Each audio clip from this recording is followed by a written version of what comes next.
தொடர்ந்து தமிழர் வரலாற்று ஆய்வு நடத்தியிருந்த 6 அரங்கங்களும் தமிழரின் தொன்மையை பற்றிய அரங்கமாக ஏற்றுக்கொண்டிருக்கிறது. இதற்கு முன்பு நடத்திய அந்த அரங்கம் பண்டைய தமிழர்களுடைய போர்களை பற்றியதாக இருந்தது. தோழர் செல்வா அவர்களிடம் பேசிக் கொண்டிருந்த பொழுது உண்மை அரங்கம் பற்றிய விஷயங்களை பற்றியே பகிர்ந்து கொண்டிருந்தோம். இந்த அரங்கங்களில் திடீரென்று திராவிட கருத்தியலை பற்றி பேசக்கூடிய ஒரு நிர்பந்தம் எப்படி வந்தது என்பதை பற்றி நாங்கள் விவாதித்துக் கொண்டிருந்தோம். தமிழருடைய தொன்மைக்கும் இன்றைய நடந்து கொண்டிருக்கின்ற இந்த திராவிட கருத்தியல் சிக்கலுக்கும் ஒரு ஆழமான தொடர்பு உண்டு. இதுவும் தமிழர்களின் தொன்மை சார்ந்த விஷயம்தான். இதற்கு முன்னாடி நாம் பார்த்த எல்லா விஷயங்களுமே அறிவியல் சார்ந்த தமிழர்களுடைய வாழ்க்கை முறையை பற்றிய ஒரு ஆய்வாகவும் ஒரு முன்னோட்டமாகவும் நாம் பகிர்ந்து கொண்டிருந்தோம். இப்பொழுது இந்த திராவிட கருத்தியலை பற்றி விவாதிக்கக்கூடிய ஒரு சூழல் உருவாவதற்கு காரணம் அவசரமான ஒரு அவசியம் ஏற்பட்டதால் இந்த தலைப்பை வைப்போம் என்று தோழர் செல்வா சொன்னார். ரொம்ப ஆழமாக சில விஷயங்களை இங்கே தமிழகத்தில் நடந்திருக்கிற சில விஷயங்களை ஆழமாக பார்க்கும்போது, தினமும் அன்றாடம் நடக்கக்கூடிய இந்த விஷயங்களை பார்க்கும்போது, இந்த திராவிட கருத்தியல் தமிழர்களை எந்த அளவுக்கு ஒரு உளவியல் ரீதியாக பாதித்து இருக்கிறது அப்படின்றத நம்ம வாழ்க்கை நடைமுறையே நாம் பார்த்துட்டு இருக்கிறோம். இதுக்கு முன்னாடி பண்டைய போர் தலைவர்கள் தமிழர்களுடைய அந்த காலத்து விஷயங்கள் எல்லாமே தமிழர்களை வீழ்ச்சி அடைவதற்காக வெளியிலிருந்து வந்த குறிப்பாக வடகர்கள் என்று சொல்லக்கூடிய தெலுங்கு இன மக்கள் இங்கே வரும்பொழுது தமிழர்களை எப்படியெல்லாம் வீழ்ச்சி அடைய செய்யணுன்ற ஒரு திட்டத்தோடு எல்லாம் இங்கே வந்த மாதிரி தெரியல. இங்கே படையெடுத்து வரும்போது அவங்க ஒரு கொள்ளையடிக்கிற ஒரு கூட்டமாக தான் இங்கே வெளியில் இங்கே உள்ள வந்திருக்காங்க தான் நம்மளுடைய வரலாறு சொல்லுது. அப்படி வந்ததுக்கப்புறம் இங்கே அவங்களுக்கு ஒரு மிகப்பெரிய ஒரு எதிர்ப்பு இருக்குது. அது இங்கேயே வாழ்ந்த ஆதி மனிதர்களாகிய இந்த மண்ணுக்கு சொந்தமான தமிழர்களாகிய நம் தமிழ் சொந்தங்கள் வாழ்ந்த இந்த தமிழக மக்கள் அவர்களுக்கு மிகப்பெரிய ஒரு தலைவலியாக இருக்குது. அதை பார்த்தோம்னா இவங்க எதிர்த்து சண்டை போடவும் முடியல, அவங்களை அழிக்க முடியல. குறிப்பாக கடைசியாக நடந்த தெற்காசி பாண்டியர்கள் போர் வரைக்குமே அவங்க கடுமையாக அவங்களோட ஆயுதம் ஏற்றி தான் போராடிட்டு இருக்காங்க. அந்த போராட்டத்தினால இவங்களை நிலவே முடியாத முடிவுக்கு வந்ததுக்கு அப்புறம் தான் அவங்களுடைய பலப்படுத்ததுக்கு அப்புறம் தான் இவங்க ஒரு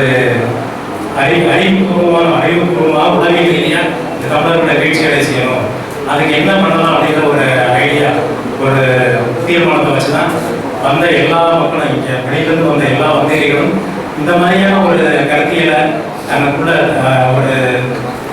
ஒரு விவாதமாக எடுத்துட்டு அவங்களுக்குள்ள அந்த இதை மனசில் வச்சுக்கிட்டு தான் நம்மளை தொடர்ந்து தமிழர்கள் வீழ்த்தியே வந்திருக்காங்க. இப்போ சமீப காலமாக தமிழகத்தில் நடந்து இருந்த விஷயங்களும் கூட அதை வச்சு அந்த மாதிரியான ஒரு வீழ்ச்சிக்கு காரணமாக இருந்தது தெரியுது. குறிப்பாக பார்த்தீங்கன்னா வாழ்க்கையில் நடைமுறைகள் அந்த வெள்ளக்காரம் போனதுக்கப்புறம் அவங்களுக்கு அடிவரடியாக இருந்த ஆரியர் என்று சொல்லக்கூடிய அந்த பிராமணர்கள் முதல் கொண்டு அவங்களுக்கு எவ்வளோ தூரம் அந்த வெள்ளக்காரனுக்கு உதவியாக இருந்து நம்ம தமிழகத்தை வேண்டுதல் வந்துக்கிட்டு திட்டமிட்டு என்னென்ன விஷயங்கள்லாம் செஞ்சாங்கன்றதெல்லாம் நம்ம கண்கூட இன்னைக்கே சில விஷயங்கள்லாம் நமக்கு தெரியுது. நம்ம இன்னைக்குள்ள குறிப்பாக இன்னைக்குள்ள கல்வி திட்டத்தையே நம்ம ஒரு உதாரணமாக சொல்லலாம். அந்த மெக்காலே என்ற ஆங்கில ஆய்வாளர் தமிழகத்திற்கு வரும்போது இந்தியாவுக்கு ஆய்வு செய்கிறாரு. ஆய்வு செஞ்சு இங்கே உள்ள மக்கள் போரில் மட்டும் மிக வன்மையான ஆளுநராக இல்லை, சாதாரண திருட்டு தொழில் பண்ணக்கூடிய ஆளுநர் கூட மிகப்பெரிய ஒரு ஆட்சி அதிகாரத்திலையும் ஒரு மிகப்பெரிய பணக்காரனாகவும் இருக்கான். அதனால் இந்தியாவை அவ்வளோ அழிக்கிறது ரொம்ப சாத்தியமே கிடையாது. குறிப்பாக தென்பகுதியில் உள்ள அந்த 3-4 மாநிலங்களோட மிக அறிவுபூர்வமாக மிக வலிமையாக இருக்காங்க. அவங்க காலி பண்ணுறது அவ்வளோ சாதாரண விஷயம் கிடையாது அப்படின்னு சொல்லி அந்த ஆங்கில ஆய்வாளர் இங்கே ஆய்வு செஞ்சு அங்கே உள்ள பார்லிமெண்ட் போய் பேசியிருக்காரு. என்ன பேசியிருக்காருன்னா, இந்தியாவுடைய முதுகெலும்பை உடைக்கணும்னா அந்த முதுகெலும்பு இந்தியாவுடைய கல்வி திட்டமாக தான் இருக்குது. குறிப்பாக தென்பகுதியில் இதனுடைய வளர்ச்சி மிக அதிகமாக இருக்குது. அந்த முதுகெலும்பு உடைச்சாதான் இந்தியா வந்து நம்ம வந்து இந்தியாவில் ஊடுருவ முடியும் அப்படின்ற மாதிரியான விஷயத்தை அவங்க பேசியிருக்கிறார். அதனால தான் அவர் வந்து ஒரு கல்வி திட்டத்தை உருவாக்குறாரு.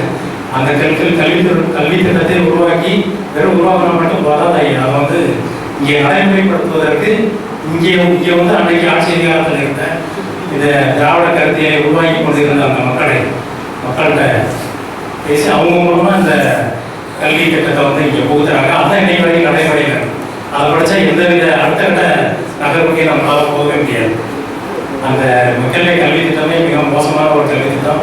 வெறும் படிப்பறிவு, வெறும் என்ன சொல்றது, அந்த தொன்மையான விஷயங்கள் சாதாரணமாக படிப்பதில் படிக்கிற இந்த புத்தகங்களை வாசிக்கனாலே வரலாற்று புத்தகம்னு சொல்லுவாங்க. வெறும் பாபர் அக்பர் அந்த மாதிரியான விஷயங்களை மட்டுமே படிச்சுட்டு அது முன்னாடி நாடு எப்படி நடந்தது, ராஜராஜ சோழனை பற்றியோ இல்லை சேர சோழ பாண்டியனை பற்றியோ யாரை பற்றி எந்த விதமான குறிப்பாக நிறைய தமிழர்களை பற்றிய எந்த தகவல்களுமே தெரிய கிடையாது. தேவதைய பாவனர்களுடைய ஆய்வு புத்தகங்கள் நம்ம நிறைய புத்தகங்கள்லாம் படிக்கும்போது இப்போ மாசம் விட்டு அவர்கள்லாம் இன்றைக்கி ரொம்ப இதாக பேசுகிறாங்க. முதல் தொன்மையாகத்தில் தமிழ் வந்து எவ்வளோ வலிமையாக இருந்தது, இங்கே இருந்து தமிழர்களுடைய பாரம்பரியம் எப்படி வீணானது போச்சு, இந்த தமிழ் சொற்கூறுகள் எழுத்துக்கள்லாம் எப்படி உலகம் முழுவதும் படிச்சு அந்த மொழியிலிருந்து பின்னாடி வெளியிருந்து வந்த மக்களுடைய மொழி முக்கியத்தோடு எப்படி கலந்தது இந்த மாதிரி விஷயங்கள்லாம் நம்ம பார்க்கும்போது தமிழர்களுடைய இந்த குறிப்பாக இந்த மாதிரியான மொழி அடிப்படையான அறிவியல் பூர்வமான விஷயங்களை இவங்களுக்கு வந்து அரசியல் அறிவியல் வந்தாங்கிறத ரொம்ப திட்டமிட்டே ரொம்ப ரொம்ப நுணுக்கமாகவே இந்த வேலையை பார்த்துட்டு இருக்காங்க. அந்த திராவிட கருத்தியல் வந்து நண்பர் ஒருத்தர் முகநூலில் எழுதியிருந்தார். அவர் எழுதி வந்து எல்லாருமே வந்து இந்த தமிழகம் குறிப்பாக தென்பகுதியில் இந்தியாவில் தென்பகுதிக்கு வெளியிலிருந்து எல்லாமே வராங்க. வந்துட்டு அவங்க போனாலும் இல்லை அவங்க இங்கே இருந்தாலுமே அந்த கருத்தியை மட்டும் இங்கே நினைக்கிற மாதிரியான விஷயங்களை பண்ணி விட்டு அவங்க இங்கேருந்து போயிடுறாங்க. அந்த கருத்தியல் தான் இங்கே வந்து சுற்றிகிட்டே இருக்குது. அந்த கருத்தியல் தான் இங்கே தமிழக மக்களை ஆட்சி படைச்சிக்கிட்டே இருக்குது அப்படின்ற மாதிரி விஷயத்தை எழுதினார். அது வந்து ரொம்ப ரொம்ப உண்மையான விஷயம். அதுதான் தொடர்ந்து கடைபிடிச்சு இருக்காங்க. இன்றைக்கு நடைமுறையில் இது கல்வி முறையில் இந்த மாதிரி படிக்கிறாங்க. இந்த மாதிரி நம்மளை வந்து வேற ஒரு மாதிரியான ஒரு கல்வியை புகுத்தி அறிவு சார்ந்த விஷயங்களை தெரிந்து கொள்ளாமல் அழைச்சிக்கிட்டே வராங்க. இது கல்வி சார்ந்த விஷயம். பள்ளிக்கூடங்களே அந்த மாதிரியான விஷயங்கள் தான் வராங்க. பள்ளிக்கூடங்கள்லாம் வந்து இடஒதுக்கீடு அப்படின்ற ஒரு மிகப்பெரிய ஒரு நச்சுத்தன்மையை வந்து நுழைச்சிட்டு ஈரோட்டில் இருந்த அவர் ராமசாமி அப்படி அந்த ராமசாமி அவர்கள் என்ன செஞ்சாங்கன்னா, இந்த இங்கே உள்ளவங்க வந்து பழங்காலத்து தமிழர்கள், இவங்கெல்லாம் திராவிடர்கள், இவங்கெல்லாம் ஆதி திராவிடர்கள் அப்படின்னு சொல்லிட்டு ஒரு பட்டியலை உருவாக்கி ரொம்ப ஒரு என்ன சொல்றதுன்னா ஒரு வீடுங்கிறது ஒரு அஸ்திவாரம் போடுற மாதிரி ஒரு மிகப்பெரிய ஒரு அஸ்திவாரத்தை அந்த போட்டு போயிட்டார்.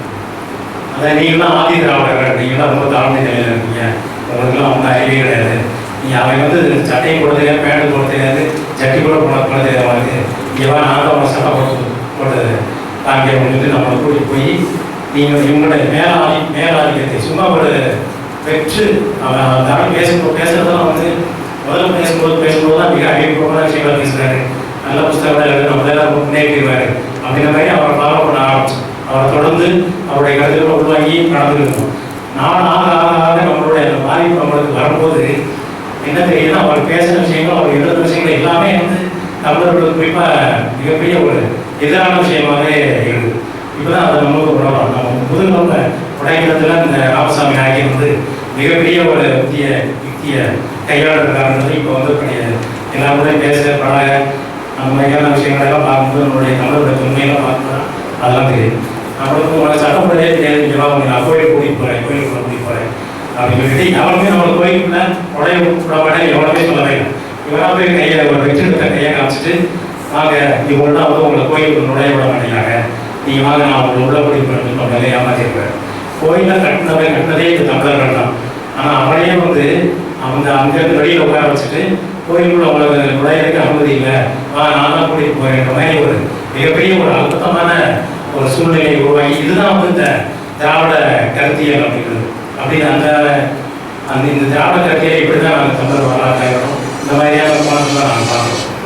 இந்த நச்சு கருத்தியல் திராவிடம் அப்படின்னு சொன்னாலே ஒரு ஏமாற்று வேலை தான். திராவிடம் அப்படின்னு சொல்றதுக்கு ஒரு நாடகம் கூட சொல்லலாம். இந்த திராவிடம் என்ற வார்த்தைக்கு நாடகம் அப்படின்னு கூட வைக்கலாம் எனக்கு தோணுது. ஏன்னா எல்லாமே வெறும் நடிப்பு தான்.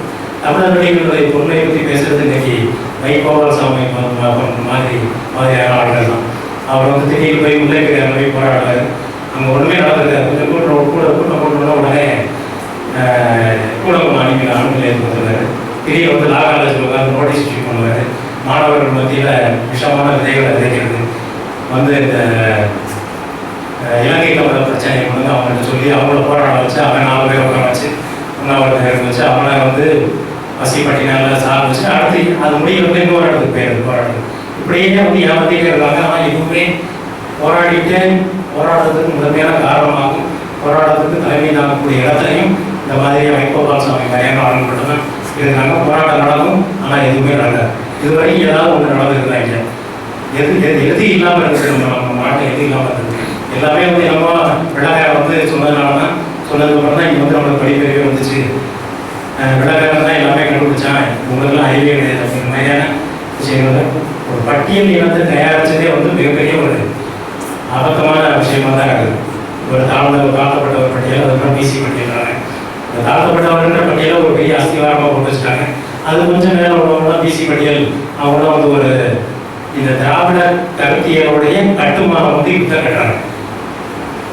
ஒரு கீழ்நிலையில் உள்ளவங்க, இடைநிலையில் உள்ளவங்க, பிராமணர்கள் இந்த மாதிரியான அந்த சம்பந்தமான அந்த மாதிரியான ஆட்கள் நீங்களும் மிகப்பெரிய நீங்களும் வந்து மிகப்பெரிய ஒரு கூரை மாதிரி அப்படிங்கிறது ஒரு திராவிட கருத்தியல மிகப்பெரிய ஒரு ஜாதிய கட்டுமானமாக தான்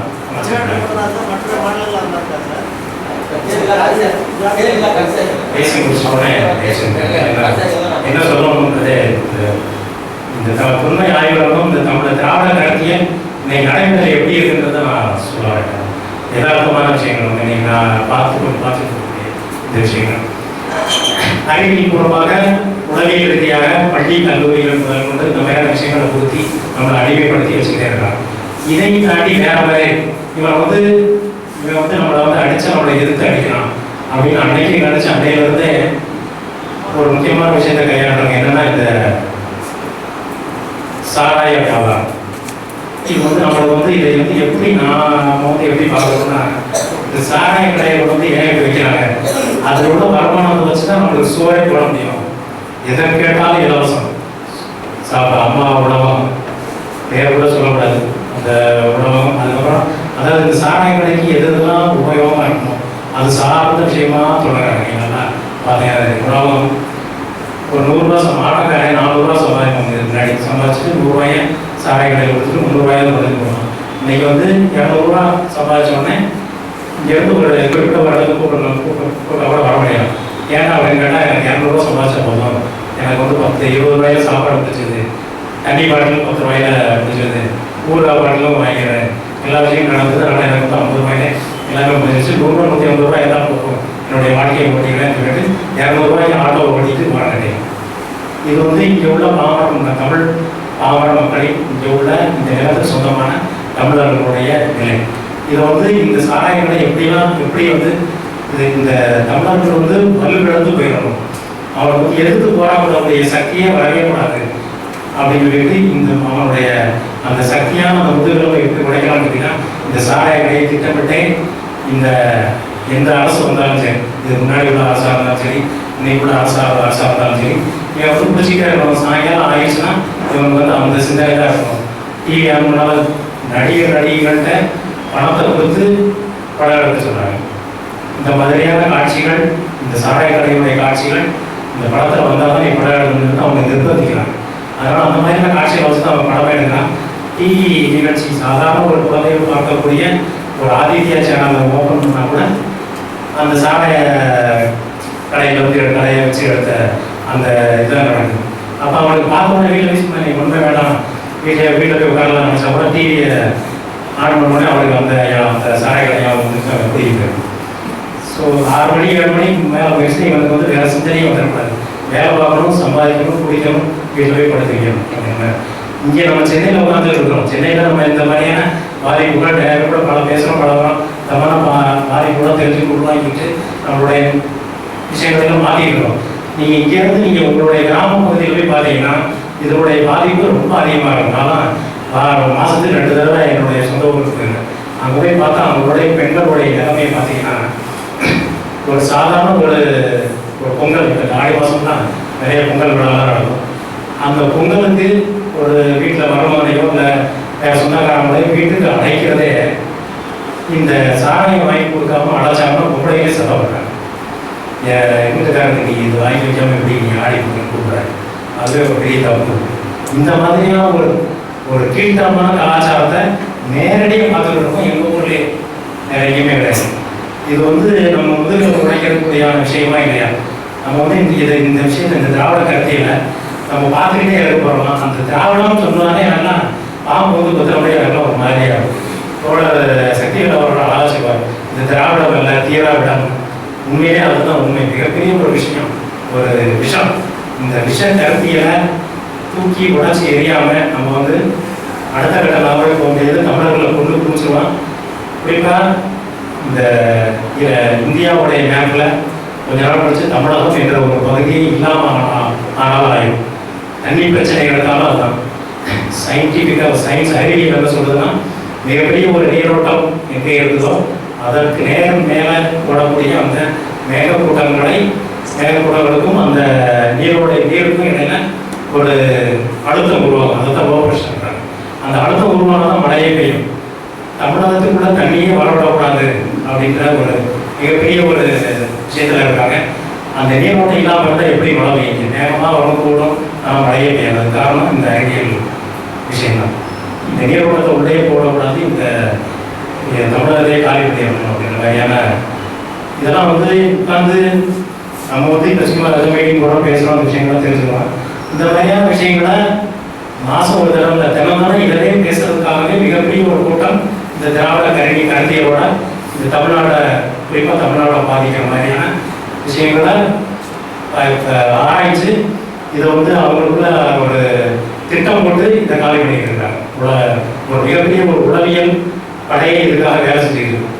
இந்த விஷயம் வந்து ஒரு சில தோழர் செல்வமே அவர்கள் பத்திரிகை ஆசிரியர்கள் சக்திவேல் அவர்கள் அந்த மாதிரியான ஆளுநர்கள் வந்து தொடர்ந்து இந்த பத்திரிகையாளர்கள் மற்றும் இந்த மாதிரியான நம்மளுடைய தொடர்பு இருந்ததுனால அவங்களுக்கு இந்த விஷயங்கள்லாம் தெரியுது. மற்றபடி சும்மா விவசாயம் பார்க்குறவங்களுக்கும் இல்லை பெட்டிகளை வைக்கிறவங்களுக்கும் துணிகளை வச்சுக்கிறவங்களுக்கும் இந்த விஷயம் எப்படி தெரியும்? நம்ம தான் கொண்டு போய் சேர்க்கணும். இந்த மாதிரியான விஷயங்கள்லாம் குறிப்பாக கொண்டு போய் சேர்க்கணும். அது மக்களுக்கு ஒரு பெரிய விழிப்புணர்ச்சியை ஏற்படுத்தணும். நம்மளால் முடிஞ்சாலும் நம்ம எவ்வளோ வேலைப்படும் இல்லை இருந்தாலும் சரி தொடர்ந்து மீட்டிங் தொடர்ந்து இந்த மாதிரியான அரங்கம் நடத்துறதுக்கு காரணமே தான். அடுத்தது திருப்பூரில் வந்து இந்த தமிழக வரலாற்று ஆய்வு மன்றம் சார்பாக ஒரு இந்த திராவிட கருத்தியல் மாநாடு தமிழ்நாட்டோடைய அரசியல் சிக்கலை பற்றி மிகப்பெரிய ஒரு இது. அதே ராமசாமி நாயக்கருடைய பிறந்தநாள் அன்று 17/9/2014 திருப்பூரில் வச்சு நடத்த போகிறோம். அதில் வந்து ஒரு குறைஞ்சது ஒரு 1000 பேர் 2000 பேர் தேவையான மாதிரி மிகப்பெரிய வேலையை தோழர் தங்கராஜ் அவர்கள் செஞ்சுக்கிட்டு இருக்காங்க. காலையில் அந்த அறிவிப்பு அந்த ஸ்டிக்கர்லாம் அதெல்லாம் ஒட்டி ஆட்டோ ஓட்டுநர்கள்ட்ட பேசி இந்த மாதிரி மிகப்பெரிய கூட்டத்தை திரட்டணும். அவங்கள்ட்ட அந்த மாதிரியான திராவிட கருத்தியம் எவ்வளோ நச்சுக்கைகள் கருத்தியன்றதை பாவர மக்களுக்கு கொண்டு போய் சேர்க்கணுன்ற மிக முனைப்போட அந்த வேலை செஞ்சுருக்கோம். தயவுசெய்து இந்த கூட்டத்துக்கு வந்திருக்கவங்க எல்லாரும் தவறாமல் ஒரு நாள் ஒதுக்கிட்டு அங்கே வாங்க. அப்போ தான் நம்ம எல்லா விஷயத்தையும் வந்து நம்ம மக்கள்கிட்ட கொண்டு போய் சேர்க்க முடியும். அங்கே வந்து அடிக்கிற அடியில் அங்கேருந்து ஆரம்பிக்கிறோம். திருப்பூரில் இருந்து தான் தமிழ்நாடுடைய தலையெழுத்தையும்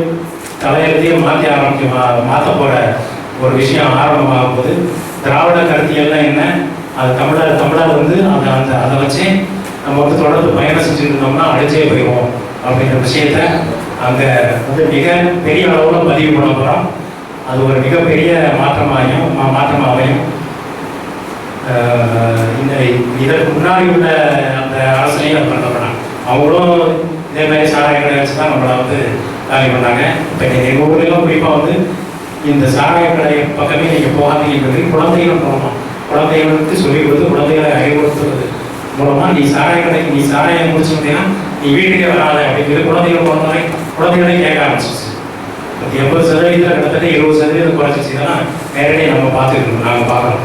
இது மாதிரி ஒவ்வொருத்தரும் இந்த மாதிரியான விஷயங்களை கையில் எடுத்து இந்த தலைவர்களை மாற்றக்கூடிய சூழ்நிலைகள் என்னென்னலாம் இருக்குன்றதை ஆராய்ச்சி தெரியாததை இந்த மாதிரியான கருத்தரங்கத்தில் வந்து கேட்டு தெரிஞ்சுக்கிட்டு ஒரு ஆய்வரங்கம் நீங்களே ஒவ்வொரு ஆய்வரங்கம் நடத்துறீங்கன்னா நம்மள மாதிரியான ஆட்களும் வந்து பேசுவாங்க. நம்ம இந்த கவர்னர் சக்திவேல் மாதிரியான ஆட்கள் தோழி வீரலட்சுமி மாதிரியான ஆட்கள் இவங்களாம் வந்து இறைவனால் படைக்கப்பட்டு அனுப்பி வச்சவங்க தான் நான் சொல்கிறேன். தமிழருடைய தலைவத்தை மாற்றுறது. ஏன்னா வேறு வழியே கிடையாது. நம்ம பேசிக்கிட்டே இருக்க வேண்டியதான், அவங்க நடத்திக்கிட்டே இருக்க வேண்டியதான். அவங்க என்ன பிரித்தாலும் சூழ்ச்சி அடையிலேருந்து என்னைக்கு கடைபிடிச்சுனாலும் அதே மாதிரி தான் நம்மளை பிரித்து தான் நம்மளை காய் பண்ணாங்க. அதுக்கு நம்மளே காரணமாகிட்டே இருக்கும். அந்த மாதிரியான விஷயங்களெல்லாம் உடைச்சி ஒரு ஒற்றுமையாக சேர்ந்து மிகப்பெரிய ஒரு போராட்டத்தை முன்னெடுக்க போகிறோம். அதுக்குண்டான வேலைகள்லாம் நடந்துக்குது. அந்த போராட்டத்தில் தான் வந்து மிகப்பெரிய அரசுக்கு, இந்த அரசு வந்தாலும் சரி, அந்த அரசுக்கு மிகப்பெரிய ஒரு நெருக்கடியை கொடுக்கணும் அப்படின்றத எங்களுடைய நோக்கம். அதை வந்து கண்டிப்பாக நிகழ்த்தியே தீர்வோம். இந்த திராவிட கருத்தியல் வந்து நம்மளை வந்து தமிழர்களுடைய ஒன்றுமே இனிமேல் செய்ய முடியாது. ஏன்னா நாங்கள் யார், எங்களுக்கு வந்தோம், இது யாரும் சொந்தம் என்ற எல்லா விஷயங்களும் இப்போ எங்களுக்கு நல்லா தெரிஞ்சு போச்சு. இது முன்னாடி தெரியாமல் வச்சு எங்களை ஏமாற்றிட்டு தெரியும்.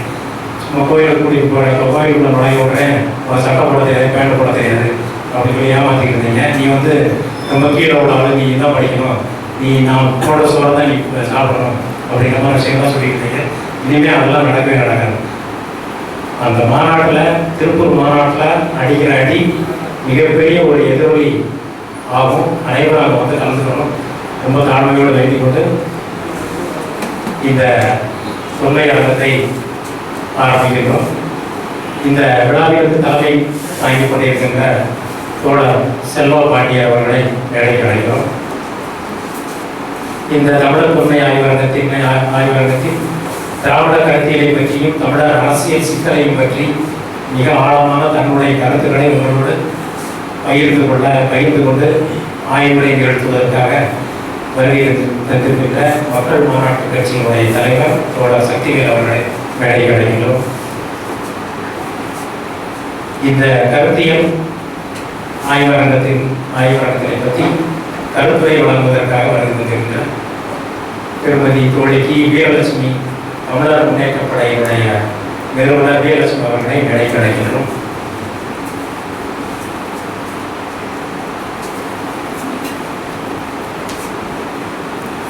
தமிழர் தொன்மை ஆய்வரங்கத்தினுடைய முதல் நிகழ்வாக இந்த ஆய்வரங்கத்தினுடைய தலைவர்,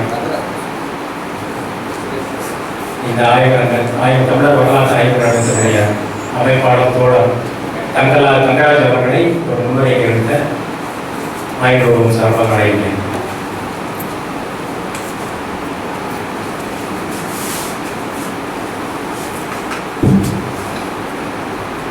அனைவருக்கும் எனது இனிய மாலை வணக்கம். பொதுவாகவே திராவிட கருத்தியல் மீதான கருத்தியலை பற்றியான நாம புரிஞ்சுட்டோம். அதுக்கு மாற்று கருத்தியலா தமிழர்களோட ஒற்றுமையின் மூலமா சாதிக்கணும் அப்படிங்கிற விஷயங்களை நம்ம உருவாக்கிட்டோம். ஆனா இருந்தாலும் இதை நடைமுறைப்படுத்தணும் அப்படின்னு சொன்னா சாதாரண மக்கள் இந்த விஷயத்தை சார்பா புரிஞ்சுக்கிறாங்க. ஆனா பல்வேறு அரசியல் கட்சிகள்ல வேலை செஞ்சுட்டு இருக்கக்கூடிய தோழர்கள் இது எப்படி சாத்தியமாக திராவிடத்தை நீங்க எப்படி இதை சக்சஸ் பண்ண முடியும் அப்படியெல்லாம் உங்களால முடியாது அப்படிங்கிற சந்தேகம் சாதாரண மக்கள் கிட்ட எல்லாம் இல்லை. கடந்த 100 ஆண்டு காலமாக தமிழகத்தில் திராவிட கருத்தியல் தான் மேலோச்சி நடந்தது. எந்த அரசியல் கட்சிகளோ எந்த ஒரு இயக்கங்களோ திராவிட கருத்தியல் இல்லாம இங்க எதுவுமே இங்க செஞ்சதா கிடையாது. அப்படி இருக்கையில நீங்க எப்படி தமிழர்களோட ஒற்றுமையை நீங்க சாதிப்பீங்க அப்படிங்கிற கேள்வி மற்ற அமைப்புகள் இருக்கக்கூடியவங்களுக்கு இருந்தா வருது. ஆனா அதே சமயத்துல இதை எப்படி நம்ம சாதாரண மக்களும் இந்த கருத்தை ஏற்றுட்டு பெரிய அளவில் இதை தமிழ்நாட்டில் அடுத்த இடத்துக்கு எடுத்துட்டு போறதுக்காக திருப்பூர்ல ஒரு திறனாய்வு மாநாடவே நம்ம அறிமுகப்படுத்தி இதை செய்ய போறோம். இந்த மாநாடோட வெற்றி தான் இந்த தமிழர்களோட வெற்றியாக மாறப்போகுது. ஏன்னா பேசிட்டு இருக்கிற சாதாரண மக்கள் இதை எந்த கருத்துமே மறுக்கிறது இல்லை. ஏன்னா நாங்க அந்த மக்கள் மத்தியில பேசும்போது நம்ம ஆடுறதே வேறவங்க தான் அப்படிங்கிற விஷயம் அவங்களுக்கு புரிஞ்சிருக்காங்க. ஆனால் இந்த மாநாட்டோட வெற்றியை நம்ம எல்லாரும் சேர்ந்து செஞ்சோம்னா நீங்க எதிர்பார்க்கக்கூடிய இந்த கருத்தியலுக்கு மிகப்பெரிய வெற்றி நமக்கு வரதுக்கு ரொம்ப அருகிலேயே இருக்குது. அந்த அடிப்படையில இங்க இந்த மாநாட்டோட இந்த கருத்துரைக்கு வரவேற்புரையாற்றிய ராமநாதன் தோழர் அவர்களுக்கும் இந்த முன்னிலை வைத்திருக்கிற சகோதரர் செல்லப்பாடி அவர்களையும் சுரேஷ் குடும்பனார் அவர்களையும் நமது அமைப்பினுடைய தலைவர் செல்வா பாண்டியன் அவர்களையும் வரவேற்று மீண்டும் அந்த மாநாட்டுக்கு இந்த தலைவர் மக்கள் மாநாட்டு கட்சியினுடைய சக்திகள் அவர்கள் வந்து அந்த மாநாட்டில் கலந்துக்கிறாங்க. மறுபடியும் இருக்கக்கூடிய மற்ற அறிஞர்கள் பெருமக்கள் அந்த மாநாட்டில் கலந்துக்கிறாங்க. ஆனால் அதே அடிப்படையில் நம்ம எல்லாருமே வந்து அந்த மாநாட்டை ஒரு வெற்றிகரமாக ஒரு 2000-3000 மக்களை வந்து அங்கே திரட்டி இந்த ஒரு திராவிட கருத்தியலுக்கு எதிராக தமிழர்களோட ஒற்றுமை பலமாக இருக்கிற விஷயத்தை நம்ம உணர்த்துற நிலையில நம்ம இருக்கிறோம். என்னதான் கருத்தியல் ரீதியாக வந்து நம்ம வெற்றி பெற்றாலும் உளவியல் ரீதியான ஒரு சிக்கல் இருக்குது. எப்படி வந்து நீங்க வந்து அவங்களெல்லாம் முதலெல்லாம் வந்து ஒரு நாட்டவோ ஒரு இனத்தவோ அழிக்கிறதுன்னு சொன்னாலே அவங்க வந்து ஒரு படையை அனுப்புவாங்க. அந்த படைகளை வந்து வெற்றியை தோல்வியை தீர்மானிக்கிறதா இருக்கும். ஆனா இன்னைக்கு பொறுத்தவரைக்கும் இப்போ ஒரு மனிதர்களோட மூளையிலேயே வந்து உளவியல் சிக்கல் ஏற்படுத்தி விட்டுறாங்க. இவங்களால எல்லாம் முடியாதப்பா, இவங்களால இதெல்லாம் செய்ய முடியும், இதெல்லாம் நம்மளால முடியாது அப்படிங்கிற மனநிலைகளை வந்து தமிழர்கள் வந்து நிறைய தள்ளப்பட்டிருக்காங்க. இதுக்கான காரணங்கள் வந்து 3 ஆண்டு காலமா திட்டமிட்டு செஞ்சிருக்காங்க. இதை நம்ம உடைக்கணும்னு சொன்னோம்னா நம்ம வந்து பெருவாரியான சக்தியை மக்களை திரட்டும் மூலமாக இது வந்து அனைத்து மக்களுக்கும் வந்து ஒரு நம்பிக்கை வரக்கூடிய விஷயமா இருக்கும். ஆனால் ஈஸியா வந்து என்ன பிரச்சனை, நோய் என்ன அப்படிங்கிறத நம்ம வந்து கண்டுபிடிச்சிட்டோம். எப்படி வந்து தமிழர்கள் வந்து இந்த மாதிரி இந்த நிலைக்கு ஆனாங்க அப்படிங்கிறதுக்கு திராவிட கருத்தையும் விஷயத்தை கண்டுபிடிச்சிட்டோம். அதுக்கான மருந்து என்ன அப்படிங்கிறத பற்றி அதோட ஒற்றுமையை சாதிக்கிறது என்ன அப்படிங்கிறதுனா வந்து என்னன்னு கேட்டீங்கன்னா அந்த மாணவரோட சிறப்பு வெற்றி அடையும் போது இதோட வெற்றி நமக்கு ரொம்ப அருகில் இருக்கிறது கூறிட்டு இந்த கருத்துரையும் தொடங்குவாங்க சொல்லிட்டு அவங்க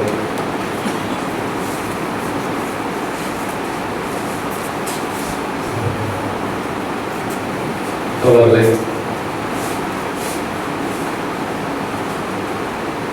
நீண்ட நாளுக்கு பிறகு தமிழ்நாடு தமிழருக்கு என்ற ஒரு அற்புதமான பாமரருக்கும் எளிதாக புரிந்து கொள்ளக்கூடிய ஆய்வு நூல்னா வந்து யாருக்குமே புரியாமல் இருக்கிறது ஆய்வு நூல் இருந்ததை வந்து விமர்சித்து படித்தாலே யாருக்குமே புரியவே முடியாது. அப்படி இருந்தாலும் ஆய்வு நூல் ஆய்வாளர் கவிஞர்களுக்கு அந்த சிக்கல் மாதிரி தான். ஒன்றுமே புரியாமல் ஏதாவது இருந்தாங்கன்னா அதுதான் கவிஞர். என்ன ஒன்றுமே புரியலைன்னா உனக்கு புரிஞ்சுக்கிற அளவுக்கு நமக்கு அறிவு இல்லைன்னு சொல்லி அந்த மட்டம் தட்டிப்பாங்க. பள்ளிக்கூட காலகட்டத்தில் தொடர்ச்சியாக ஏதாவது கேள்வி கேட்டாலே பதில் சொல்ல தெரியாதது இந்த ஓவியர்கள் தான். கொஞ்சம் புரியாமல் ஏதாவது வந்துட்டு வா சூப்பர்னு சொல்லணும்னா நமக்கு அறிவு இல்லைன்ற மாதிரியான ஒரு உளவியல் தாக்கம் இருக்கிற மாதிரி ஆய்வு நூலாவே வந்து யாருக்குமே புரியாம இருக்கிறது அப்படின்ற மாதிரி இருக்கிறத உடைச்சிட்டு சாதாரணமா ரொம்ப ஒரு 10வது படிச்சவங்க கூட படிச்சாலே தமிழ்நாட்டோட அரசியல் இங்க என்ன சிக்கல் என்ன பிரச்சனைங்கிறத வந்து அரசியல் தெரியாதவர்கள் கூட அரசியல் ஆர்வமே இல்லாதவங்க கூட ரொம்ப எளிதாக புரிஞ்சுக்கிற மாதிரி ஒரு அற்புதமான புத்தகம் எழுதின ஒரு சக்திவேல் அவர்கள் தொடர்ச்சியாக கிட்டத்தட்ட 2 ஆண்டுகளுக்கு மேலா நம்மளோட நாங்கள் தொடர்ந்த காலகட்டத்திலேருந்தே தொடர்ந்து பயணிக்கிறவர் 2-3 மாதங்களாக வர சில முக்கியமான வேலைகள் அது இருந்தனால வந்து அது மட்டும் இல்லாமல் தொடர்ச்சியாக நம்ம வந்து ஆய்வகம்ன்றது வந்து நம்ம ரொம்ப தொன்மையான விஷயம் பேசிட்டு இருந்தோம். கிட்டத்தட்ட 2000 வருஷத்துக்கு முன்னாடி என்ன இருந்தது, என்ன பிரச்சனை அப்படின்ற விஷயங்கள் பேசிக்கிட்டு இருந்தோம். நம்மளோட பாரம்பரியம் வரலாறு போர்களை இப்படின்னு பேசிக்கிட்டு இருந்தோம். ஸோ அதனால் வந்து இந்த நடைமுறை இந்த 100 ஆண்டு 200 ஆண்டுகள் அரசியலுக்குள்ள வந்து இப்போ இப்போதான் முதல் ஆய்வரங்கம் தொடர்ச்சியாக வரைக்கும் 40 ஆண்டுகள் கூட தமிழ் வந்து நடந்திருந்தவங்க இந்த ஆய்வரங்கம்ன்றதுல வந்து இந்த தலைமுறைக்கு வேண்டிய தேவை வந்து முதல்ல வந்து என்னன்னு வந்துன்னா முதல்ல பேசின தோழர்கள் பேசினா திராவிட கருத்தியல் திறனாய்வு மாநாடு நாங்கள் நடத்த போகிறோம். நாங்கள் இல்லை நாம எல்லாம் சேர்ந்து தான் நடத்த போகிறோம். அந்த மாநாட்டை எதற்காக நடத்தப்படுது, அதற்கான முக்கியத்துவம் என்ன அப்படின்றத வந்து எல்லாருக்கும் புரிய வைக்கிறதுக்காக தான் இந்த ஆய்வகத்தில் இந்த தலைப்பு வச்சு. இல்லைன்னா இதெல்லாம் வந்து நம்ம ஒரு 5000 ஆண்டுகளுக்கு முன்னாடி இந்த வரலாறு தொடங்கி படிப்படியாக இங்கே இந்த கடைசியாக இந்த 100-500 ஆண்டுகளான வரலாறுக்குள்ள நம்ம வந்துருக்கோம். ஆனால் திராவிட கருத்தியல் மாநாடுன்ற பேரில் செப்டம்பர் 17 அது குறிக்கும் பெரியார் பிறந்த நாள் அன்னைக்கு அதை நடத்துகிறோம். ஏன் நடத்துகிறோம், அதற்கான தேவை என்ன அப்படின்றது வந்து அவ்வளோ ஒரு நெருக்கடி இங்கே வந்து இருக்குதா அப்படின்ற கேள்விதான் இருக்கு. உண்மையிலே அப்படியான ஒரு நெருக்கடிக்கே ரொம்ப ஒரு தீவிர போக்குலேயே வந்து எதிரிகள் இல்லை எதிரிகளாக நாங்கள் நினச்சிக்கிட்டு ஒரு கூட்டமே வந்து தமிழ்நாட்டுக்கு எதிராக தீவிரமாக வேலை செஞ்சுட்டு இருக்காங்க. அதாவது நாம நினைச்சிட்டு இருந்தாங்க இதெல்லாம் வந்து ஏதோ கருத்தியல் புரிதல் இல்லாதனால பேசிட்டு இருக்காங்க, தெளிவு இல்லாதனாலதான் நம்ம முரடு பிடிச்சிட்டு இருக்காங்க. தெளிவாயிருச்சுன்னா வந்து இதாயிருவாங்க தான் நினைச்சேன். நானும் அப்படிதான் நினைச்சேன். ஆனால் நடக்கிற விஷயம் எல்லாத்தையுமே பார்க்கும்போது பார்த்தீங்கன்னா ஒரு நந்தராஜ் சொன்ன மாதிரி பாமர மக்கள் எல்லாம் வந்து ரொம்ப சரியா தான் இருக்காங்க. அவர்கள்ட்ட போய் பேசுறீங்க, நாங்கள் கிராமங்கள்லாம் போய் பேசுறோம். அவர்கள் சொன்னாங்க விஷயம் தெரியல அப்படியா எப்படிலாம் நம்ம ஏமாத்திருக்காங்கன்றத சொன்னோட பண்றதுக்கு அப்புறம் மாதிரி வச்சுக்கலாம். தமிழ்நாட்டில் தமிழர்கள் ஆளுங்கிற விஷயமே அவங்களுக்கு தெரியாம தான் இருக்கு. இங்க அரசியல் பேசுறவங்களுக்கு தெரியுது ஒரு பக்கம், பாமர மக்களுக்கு அதை பத்தியான தெரியவே இல்லை. கலைஞர் அவர்கள் தமிழக நினைச்சிட்டு இருக்காங்க, வைகோ தமிழக நினைச்சிட்டு இருக்காங்க. ஆனா தமிழ் சமூகத்தை சேர்ந்த ராமதாஸ் வந்து ஜாதி வெளியே நினைச்சிட்டு இருக்காங்க. திருமாவளவர்களுக்கு ஒடுக்கப்பட்ட மக்கள், ஒடுக்கப்பட்ட மக்களுக்கு தலைவர் அப்படின்னு பொதுமக்களை நம்பியிருக்காங்க. திருமாவளவன் ராமதாஸ் மாதிரி நாட்கள் வந்து ஜாதி எரிப்பிடிச்சவங்க ஐயோ மோசமானவங்க மனிதர்களே பேசிக்கிட்டு இருக்கிறாங்க. அதெல்லாம் வந்து அவர் மேல ஒரு பிம்பம் இருக்கு. ஆனா விஜயகாந்த் குடிச்சிட்டு மைக்கிலே நான் குடிச்சிட்டு வந்தேன் அப்படிதான் பேசி வந்தான், அவன் வந்து எதிர்கட்சி தலைவராக ஆகுறான். இது இப்படியான ஒரு பொது புத்தியில் இருந்த உலகியலை வந்து திட்டமிட்டு வந்து உருவாக்கி வச்சிருக்காங்க. அது வந்து மக்களுக்கு இதை குறைச்சும் போது அதை எளிதாக உடைக்க முடியும். அவர்கள் எளிதாக புரிஞ்சுக்கிறாங்க. அவர்கள் வந்து சொன்னாவே வந்து அப்படியா இப்படியா நம்ம ஏமாற்றாங்க, நம்ம நாட்டை நம்மளே ஆளுங்க, அப்ப என்னதான் அப்படின்னு இருக்கு, அவங்க என்னதான் பிரச்சனைன்றதை வந்து அவர்கள் அப்ப இது எல்லாத்துக்குமான ஒரு மைய பிரச்சனையை சொல்லும் போது திராவிட அரசியலும் ஏதோ ஒரு அரசியல் சொல்லும்போது அதை வந்து எளிதாக புரிஞ்சுக்கிறாங்க. ஆனால் அந்த அரசியலை மக்கள் கிட்ட கொண்டு போய் சேர விடாம தடுக்கிற வேலை திராவிட இயக்கங்கள்லாம் வந்து ரொம்ப முக்கியமா ஒரு வேலையை வந்து குறைச்சா என்னோட 10 ஆண்டு அனுபவத்துல நான் பார்த்த வரைக்குமே 10 ஆண்டு இல்லை 100 வருஷமா இதெல்லாம் பண்ணியிருக்காங்க. இப்பதான் தெரியுது என்ன பண்றாங்கன்னா, யார் சமூகத்துக்கு ஒரு அரசியல் ஆர்வத்தோடையோ சமூக மாற்றம் செய்யணும், ஒரு ஒட்டுமொத்தமா ஒரு இனம் இருந்தா எல்லாம் 1 கோடி பேர் வந்து போராட மாட்டாங்க. அது ஒரு சிறு எண்ணிக்கையிலான ஒரு ஆர்வலர்கள் இல்லை சமூக மாற்றத்தை விரும்புறவங்க இந்த முன்னணி சக்திகள் சொல்லக்கூடிய ஒரு குறிப்பிட்ட சதவீதத்தினர் தான் வந்து முன்னுக்கு வருவாங்க. சமூகத்துக்காக போராடுறதுக்கோ பேசுறதுக்கோ இல்லை ஏதோ ஒரு சமூக மாற்றத்துக்காக வருவாங்க. திராவிட இயக்கம்ன்ற பேர்ல இல்ல அதுக்கப்புறம் உருவான பல்வேறு புரட்சிகரமான கருத்துக்கள் பேசுற எந்த அமைப்பு எடுத்துக்கிட்டாலும் தமிழ்நாட்டில் அப்படின்னா உலகத்திலே புரட்சி பேசுறவங்க எல்லாமே தெளிவா ஒரு விஷயத்துல தமிழர்னாவே அதுக்கு எதிராக இருக்கணுன்றதுல வந்து உறுதியாக தெளிவாக புரட்சிகர அமைப்புகள் எல்லாமே இருக்கிறது தமிழ்நாடு மட்டும்தான் இருக்கும். அது வட இந்தியாவில் கூட வேற மாதிரி இருக்கு. நாகாலாந்து பிரச்சனை, இந்த தமிழர்கள் தமிழ்நாட்டை தாண்டினா அதோட நிலையே வேலையா இருக்கு.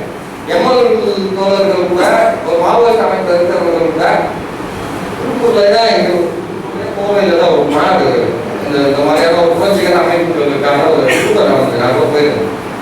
அதுல வந்து பெரிய பூச்சி என்னன்னா நம்ம கீழே உட்காந்து கடுமையா வாக்குவாதம் பண்ணிட்டு இருக்கிறாரு ஒரு எம்எல் தோழர் தமிழர் பயங்கர புரட்சிகரமா வரலாறு பார்ப்புனிய சக்தி உங்களை ஒழிக்காம விட மாட்டேன்னு நம்ம கிட்ட வந்து வரலாறு பேசுறாரு பார்ப்புனிய சக்தி அவ்வளோ வரலாறு பேசுறா அப்படி பார்ப்பாங்க கையா அப்படின்ற விஷயத்தை நம்ம கிட்ட மல்லு கட்டிட்டு அப்படியே மூச்சடைக்கா பேசிக்கிட்டு இருந்தாரு. மேடையில இவருக்கு இந்த மாதிரியான அறிவாளிகளான ஒரு தமிழர் அவர் மேலே வந்து தமிழினத்துக்கு எவ்வளவு பெரிய நம்ம வந்து புரட்சி பண்ணலாம், அமைதியை புரட்சி பண்ணலாம், இதை உழைக்கணும், ஜபாகிரத்தை பிடிக்கணுன்ற மாதிரி பேசிட்டு வரலாறுகள்லாம் பேசிக்கிட்டு தமிழர்கள்லாம் வந்து தமிழருக்கு முன்னாடி அசிங்கப்படுத்திட்டு இருக்கீங்கன்னு சொல்லிட்டு ஒரு தமிழர் பேசினார். அதுக்கப்புறம் வந்து ஆந்திராவில் இருக்க ஒரு மாவோயிஸ்ட் அமைப்பு தோழர் அவர் அதை வந்து வந்திருந்தார். பேர் கூட வரவர் ஒரு பேர் மறந்து வச்சாங்க வந்து அவங்க வந்து பேச ஆரம்பிச்சவங்க என்ன பேசுறாங்கன்னா, தமிழர்களுக்கும் தெலுங்கர்களுக்கும் வந்து ஒரு பாரம்பரியமான வரலாறு தொடர்பு இருக்கு. சோழர்கள் பாண்டியர்கள்லாம் எவ்வளவு பெரிய பாரம்பரியத்தை சேர்த்தவங்க தெரியுமா, அவங்களோட வடிவத்தோக்கம் சொல்லிக்கிறது எங்களுக்குலாம் பெருமையா இருக்கு சொல்லி ஒரு தெலுங்கு மாவோயிஸ்ட் அவங்க தெலுங்குறவர் அவர் வந்து வரலாறு பேசிட்டு இருக்காரு.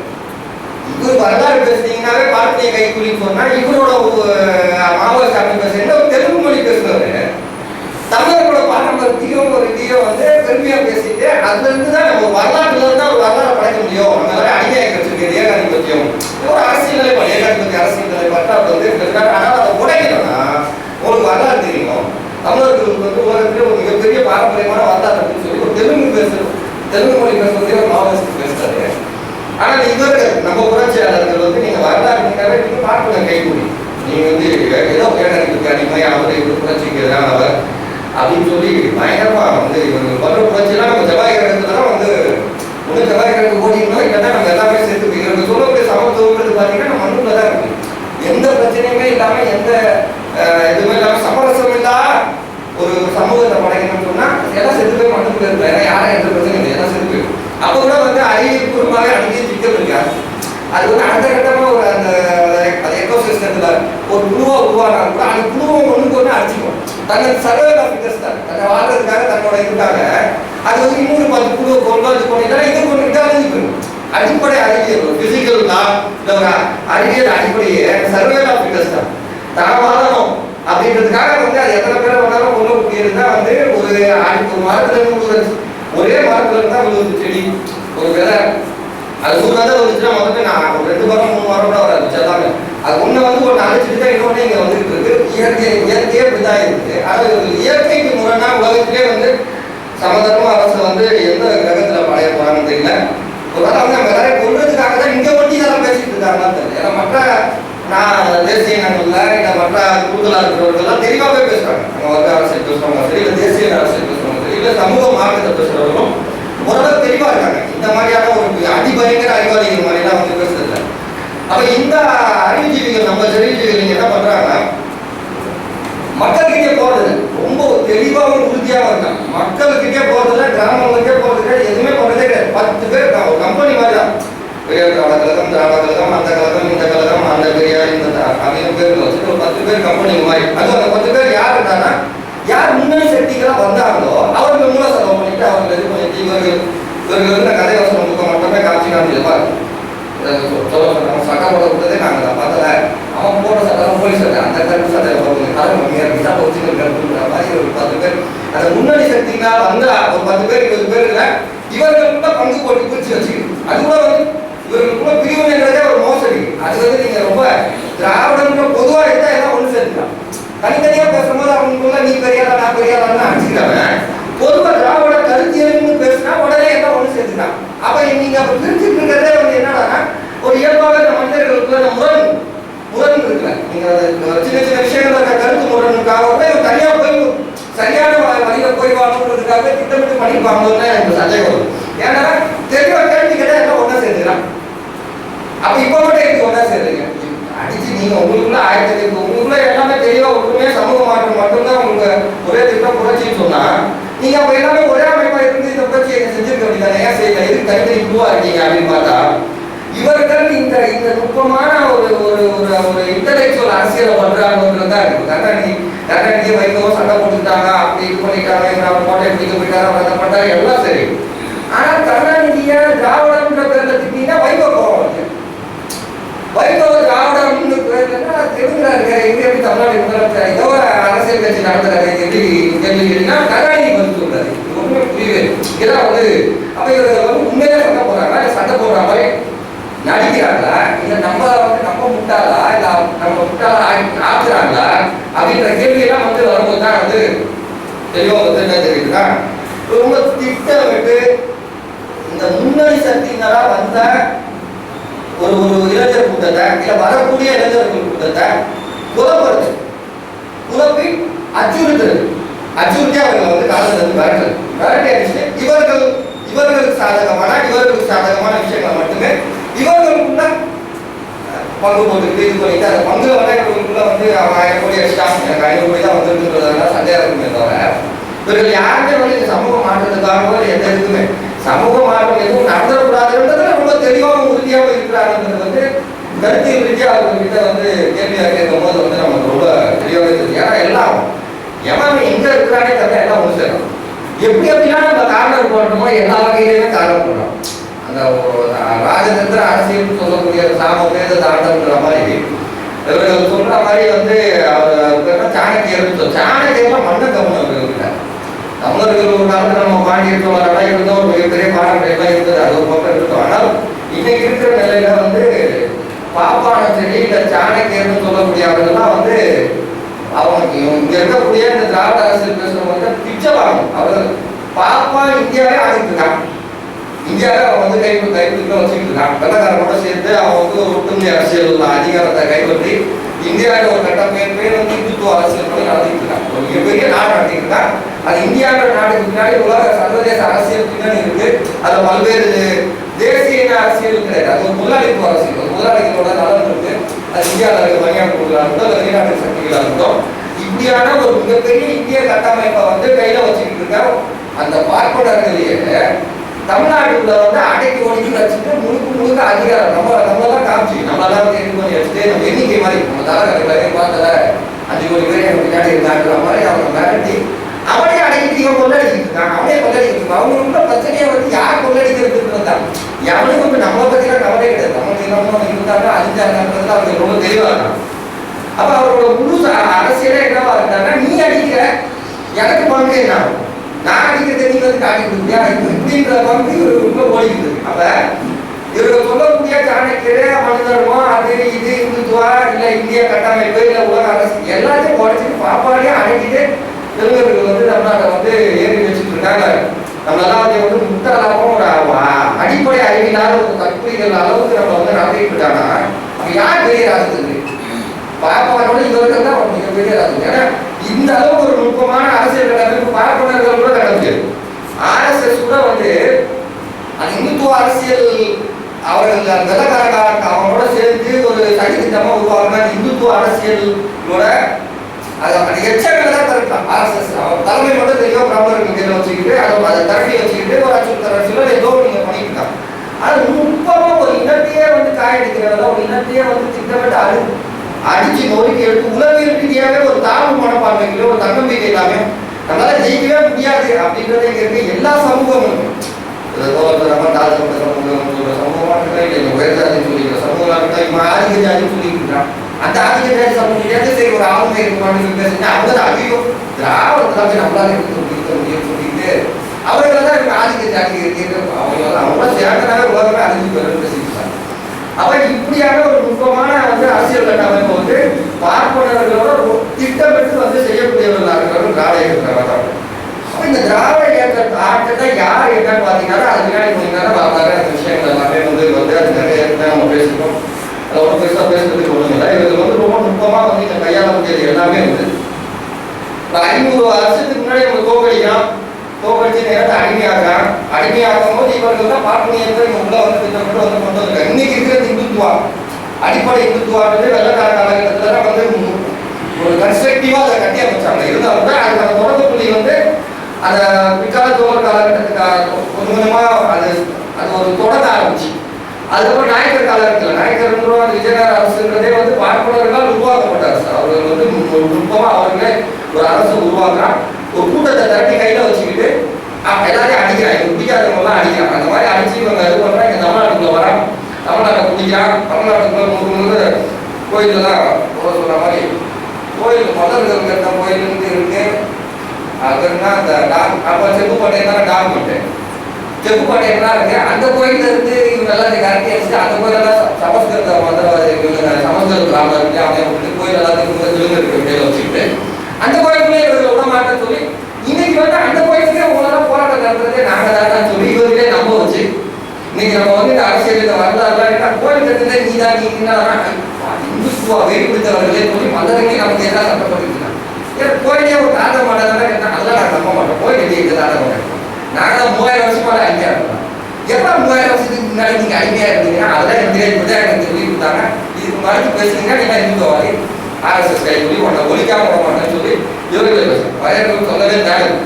அன்னைக்கு கூட வந்து நம்ம திருமாவளவன் பேசிக்கிற கூட டிவியில் நான் வந்து இப்படியான ஒரு ஜாதியில பிறந்துட்டேன், என்னை வந்து எல்லாரும் வந்து கேவலமா பேசுறாங்க, நான் வந்து விருப்பப்பட்டேன் இந்த ஜாதியில பிறந்தேன் அப்படின்னு இவரே பேசுறாருன்னா இவரே வந்து அந்த ஜாதியை வந்து அவ்வளோ கீழாவோ தாழ்வாவோ நம்பிட்டு இருக்கிறேன். மற்றவங்க சொல்றது ரெண்டாவது பிரச்சனை. நான் இந்த ஜாதியில நான் பிறந்ததுக்கு நானாக்காம என்ன பேர் எல்லாரும் கேவலமா பேசுறீங்கன்னா உன்னால எப்படி விடுதலை அடைய முடியும்? உன்னால எப்படி அந்த மக்களை மேம்படுத்த முடியும்? அப்ப கண்ணாடி கூப்பிட்டு ஒரு 700 போட்டா சரிக்காத மாதிரி வாழ நிற்க முடியும். அவருக்காக மக்களை அடக்குறாங்கன்னா அடக்க முடியும். ஜாதி கலவரத்துக்கு நடத்த முடியும். என்ன உன்னோட உதவியிலே தாழ்வா இருக்கு, உங்ககிட்ட ஆளுமை இல்லையே ஜாதின்னு சொல்லி இவரே முடிவு பண்ணிக்கிறார். எதுக்கு சொல்றாங்க எப்படா எங்களை பிஜாதி சொல்றேன்னு கேட்கிற அந்த அரசியல் விட்டுட்டு அந்த உரிமை அரசியல்ன்றதை விட்டுட்டு நான் பிஜாதி தான் நான் என்ன பண்ண முடியும்? என்ன பேர் நான் போகிறதுக்காக எனக்கு வந்தீங்கன்னா அப்ப நீ அந்த அடிமை சிந்தனையை வந்து திட்டமிட்டு வந்து குழுக்குள்ள வந்து திரிச்சது வந்து யார் திரிச்சாங்க? 1000 வருஷத்துக்கு முன்னாடி அதான் திரிச்சாங்களா? 2000 வருஷத்துக்கு முன்னாடி திரிச்சாங்கன்னா எங்கேயுமே இல்லை. அப்ப 500 வருஷத்துல அந்த மாதிரியான ஒரு அரசியல் வந்து இங்க வந்து ஒரு வீழ்த்தின அரசியல் வந்து இதாகுது. இப்போ வெள்ளக்காரங்க வெள்ளக்காரனோட வந்து வரும்போது கொஞ்சம் ஏதோ அந்த மெக்கானிக் கல்வி திட்டம்ன்றது ஒரு மோசடியான கல்வி திட்டம் தான், ஒரு அடிப்படை அறிவு இல்லாத ஒரு முட்டாள்தனமான கல்வி திட்டம் தான். இருந்தாலும் கூட ஏதோ கொஞ்சம் கொஞ்சம் ஏபிசிடியாச்சும் படிச்சுட்டு ஏதோ படிச்சு நான் பக்கத்துல 4 பேர் எது படிக்கிறது இருந்தாலும் இப்போ நாடகம் போயிருக்கேன். இப்படியான ஒரு சில கம்யூனிட்டி அதெல்லாம் அவங்களோட ஓரளவுக்கு கொஞ்சம் ஏகமாக இருந்த சமூகங்கள் கொஞ்சம் வெளியில வந்தவங்க அது குறிப்பா நீங்க அப்பயே பெரிய இன்டலெக்சுவல்ஸ்லாம் வந்தாலும் கூட அவர்களும் வந்து அந்த இந்துத்துவ அரசியலை மையமா வச்சுதான் வந்து அவர்கள் அரசியல் கிடையாது. இந்துத்துவ அரசியலுக்கு எதிர் அரசியலுங்கிற நிலைப்பாடு அறிவுதாசனா இருக்கட்டும், இருக்கட்டும், இந்துத்துவா அப்படின்னு கட்டியமைக்கப்பட்ட வெள்ளக்கார காலகட்டத்தில் ஒரு நிலைநாட்டப்பட்ட அரசியலுக்கு எதிரான மூமெண்ட்டை கட்டாங்க. ஆனால் யாருக்குமே வந்து எத்தனை வருட அரசியல் சிக்கலோ இல்லை அந்த சூழ்ச்சியெல்லாம் அவர்கள் பேசுற மாதிரி தெரியல. அவர்கள் பேசுறதுலாம் நிறைய பெரிய சாதாரண பெரிய இன்டலெக்சுவலா பேசியிருக்காரு.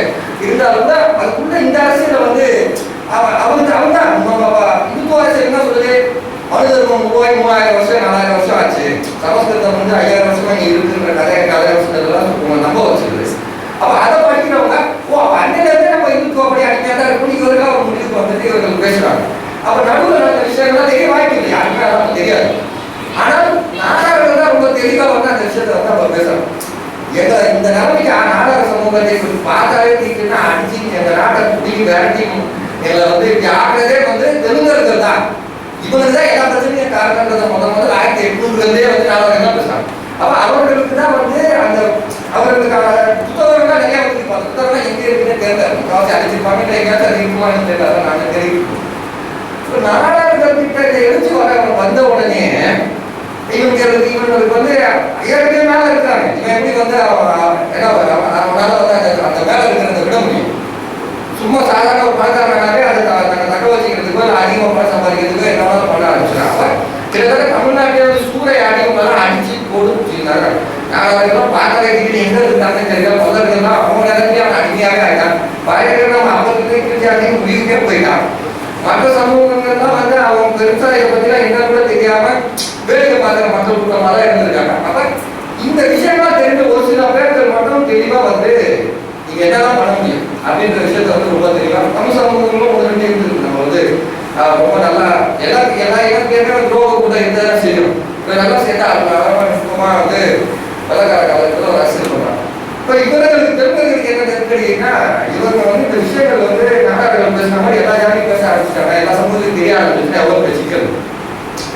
நாடாரோட பல்லர் சேர்ந்தாங்க இல்ல மற்ற வண்டியர்கள் சேர்ந்தாங்க இல்ல அவங்களோட சேர்ந்தாங்க என்ன சிக்கல் ஆகும் அப்படின்ற விஷயத்த வந்து இவர்கள் முன்கூட்டியே வந்து கணிச்சிருக்காங்க. கணிச்சுட்டா இவர்கள் என்ன பண்றாங்கன்னா இவர்கள் இனி வந்து உடலாக அடிக்க முடியாது. ஏன்னா அப்போ உலக சூழலே மாறி போச்சு. யுத்தம் நடக்கிற மாதிரியான காலகட்டம் அரசர் காலகட்டம் பார்த்தாலே எப்படியா அடிச்சு நேரமே அடிச்சு நோக்கி எந்த ஊர்ல இருக்காங்கன்னு தான் நமக்கு தெரியுமே. நீங்க நம்மளால நேரிட்டா அடிச்சு சூறையா அடிக்கிறாங்க, அதில் ஆந்திரா ஓடி முடியாது. ஆனால் அது மாதிரியான சூழல் வந்து மாறி போச்சு. அரசியல் சூழல் மாறி போச்சு. வாக்கு அரசியலாகவும் ஒரு ஜனநாயக அரசியலாகவும் உலகம் முழுக்க வந்து முதலாளித்துவ அரசியலாகவும் மாறி போச்சு.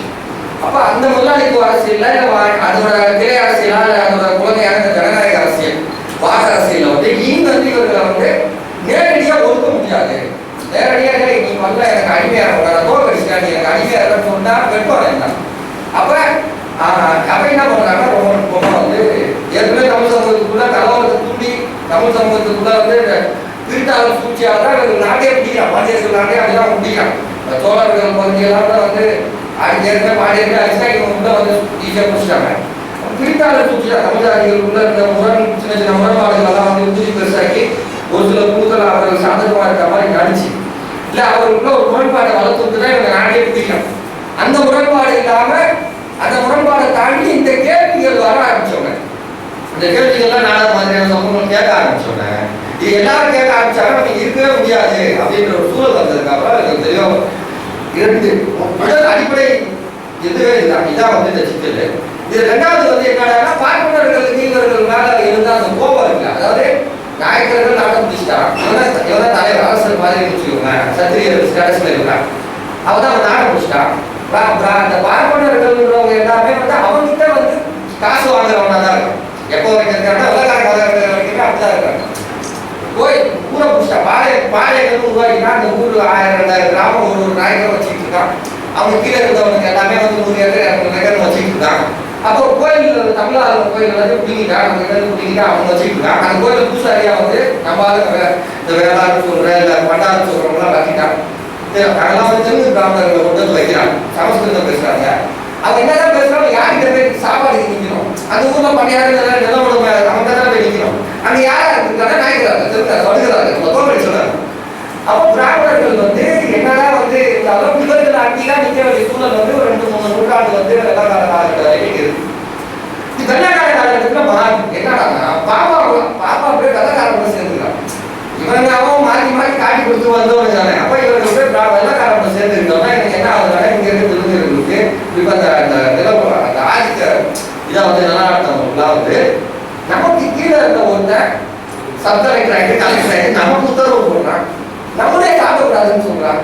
பெரியார் வந்து அந்த சமபந்தி இருந்ததுல வந்து கோவப்பட்டனால புரட்சியே பண்ணாருன்னு சொல்றாங்க. அவர் சமபந்தி கோவத்துல நமக்கு சோறு படாம இருந்தாலும் அவர் கவலைப்பட்டு பண்ணாரு. ஏன்னா அவன் ஆளுங்களே அவர் பெரிய பண்ணியார் தானே. அவன் பண்ணியார் நம்ம அப்பா காலகட்டத்தில் எத்தனை நம்ம நிலத்தை பிடிக்கிது, எத்தனை பேர் நம்ம ஆளுங்க சாப்பாடு போட என் நாட்டு என் மண்ணை என் நிலத்தை என் வீட்டில் எடுத்து பிடிக்கிட்டு இவங்க வந்து நம்ம சமபந்தி இருந்து வைக்கிறா அதை வைக்கிறேன்னு எனக்கு அரசியல் பேசுனா இது பண்றாங்க. அப்படியான இவருக்கு சொல்ற நியாயமான கோபம்ன்றது கூட வந்து இவர்கள் வந்து நம்ம மேல இருக்க அக்கறையெல்லாம் வரல. யாரும் கிட்ட கையை கேட்டு நின்ற ஒருத்தர் இன்னைக்கு என்னையே வந்து டாமினேட் பண்றா, என்னையே கேள்வி கேட்கிறா, எனக்கு உத்தரவு போடுறா, எனக்கே சோறு போட மாட்டேன்னு சொல்றான், கேட்டா நான் சொல்றாங்க. இந்த கோபத்துல இருந்து வந்ததுதான் வந்து இந்த பிராமணர் எதிர்ப்பு, அவர்களுக்கான அந்த பிராமண எதிர்ப்புக்கான ஒரு உலகி சமூக நீதின்றது ஒரு மனநே இருக்கு. அப்ப அந்த கோபத்தையும் பிராமணன் நம்மளோட மேல போயிட்டாங்க கீழே இருக்கிறவங்க, அந்த கோபத்தையும் இயல்பா தமிழர்கள் கிட்ட இருந்தா அந்த முற்போக்கு இந்த மாதிரியான ஒரு இந்துத்துவ அரசியல ஏதோ அரசு, நீங்க அயல்வாசர் வராரு, வரலாறு வராரு, எல்லாருமே தமிழர்கள் தான் வந்திருக்காங்க. எல்லாருக்குமே வந்து எந்த ஜாதியா இருந்தாலும் யாரா இருந்தாலும் ஒரு ஆதிக்கத்துக்கு எதிரான சிந்தனை போக்கு தமிழர்களுக்கு வைகுண்டையாவுடைய பெரிய புரட்சி பண்ணிட்டாரு. வைகுண்டையா பண்ணாத புரட்சி இவன் பண்ணிட்டான். ஒரு பெரிய மக்கள் கூட்டத்தையே அவர்களோட தலையெழுத்தையே மாத்தினார். இன்னைக்கு நாடகங்கள் இந்த அளவுக்கு வந்து இருக்காங்கன்னா இன்னைக்கு அவர்களுக்குலாம் யாரு வந்து அந்த விதையை பெரியார வச்சாங்க.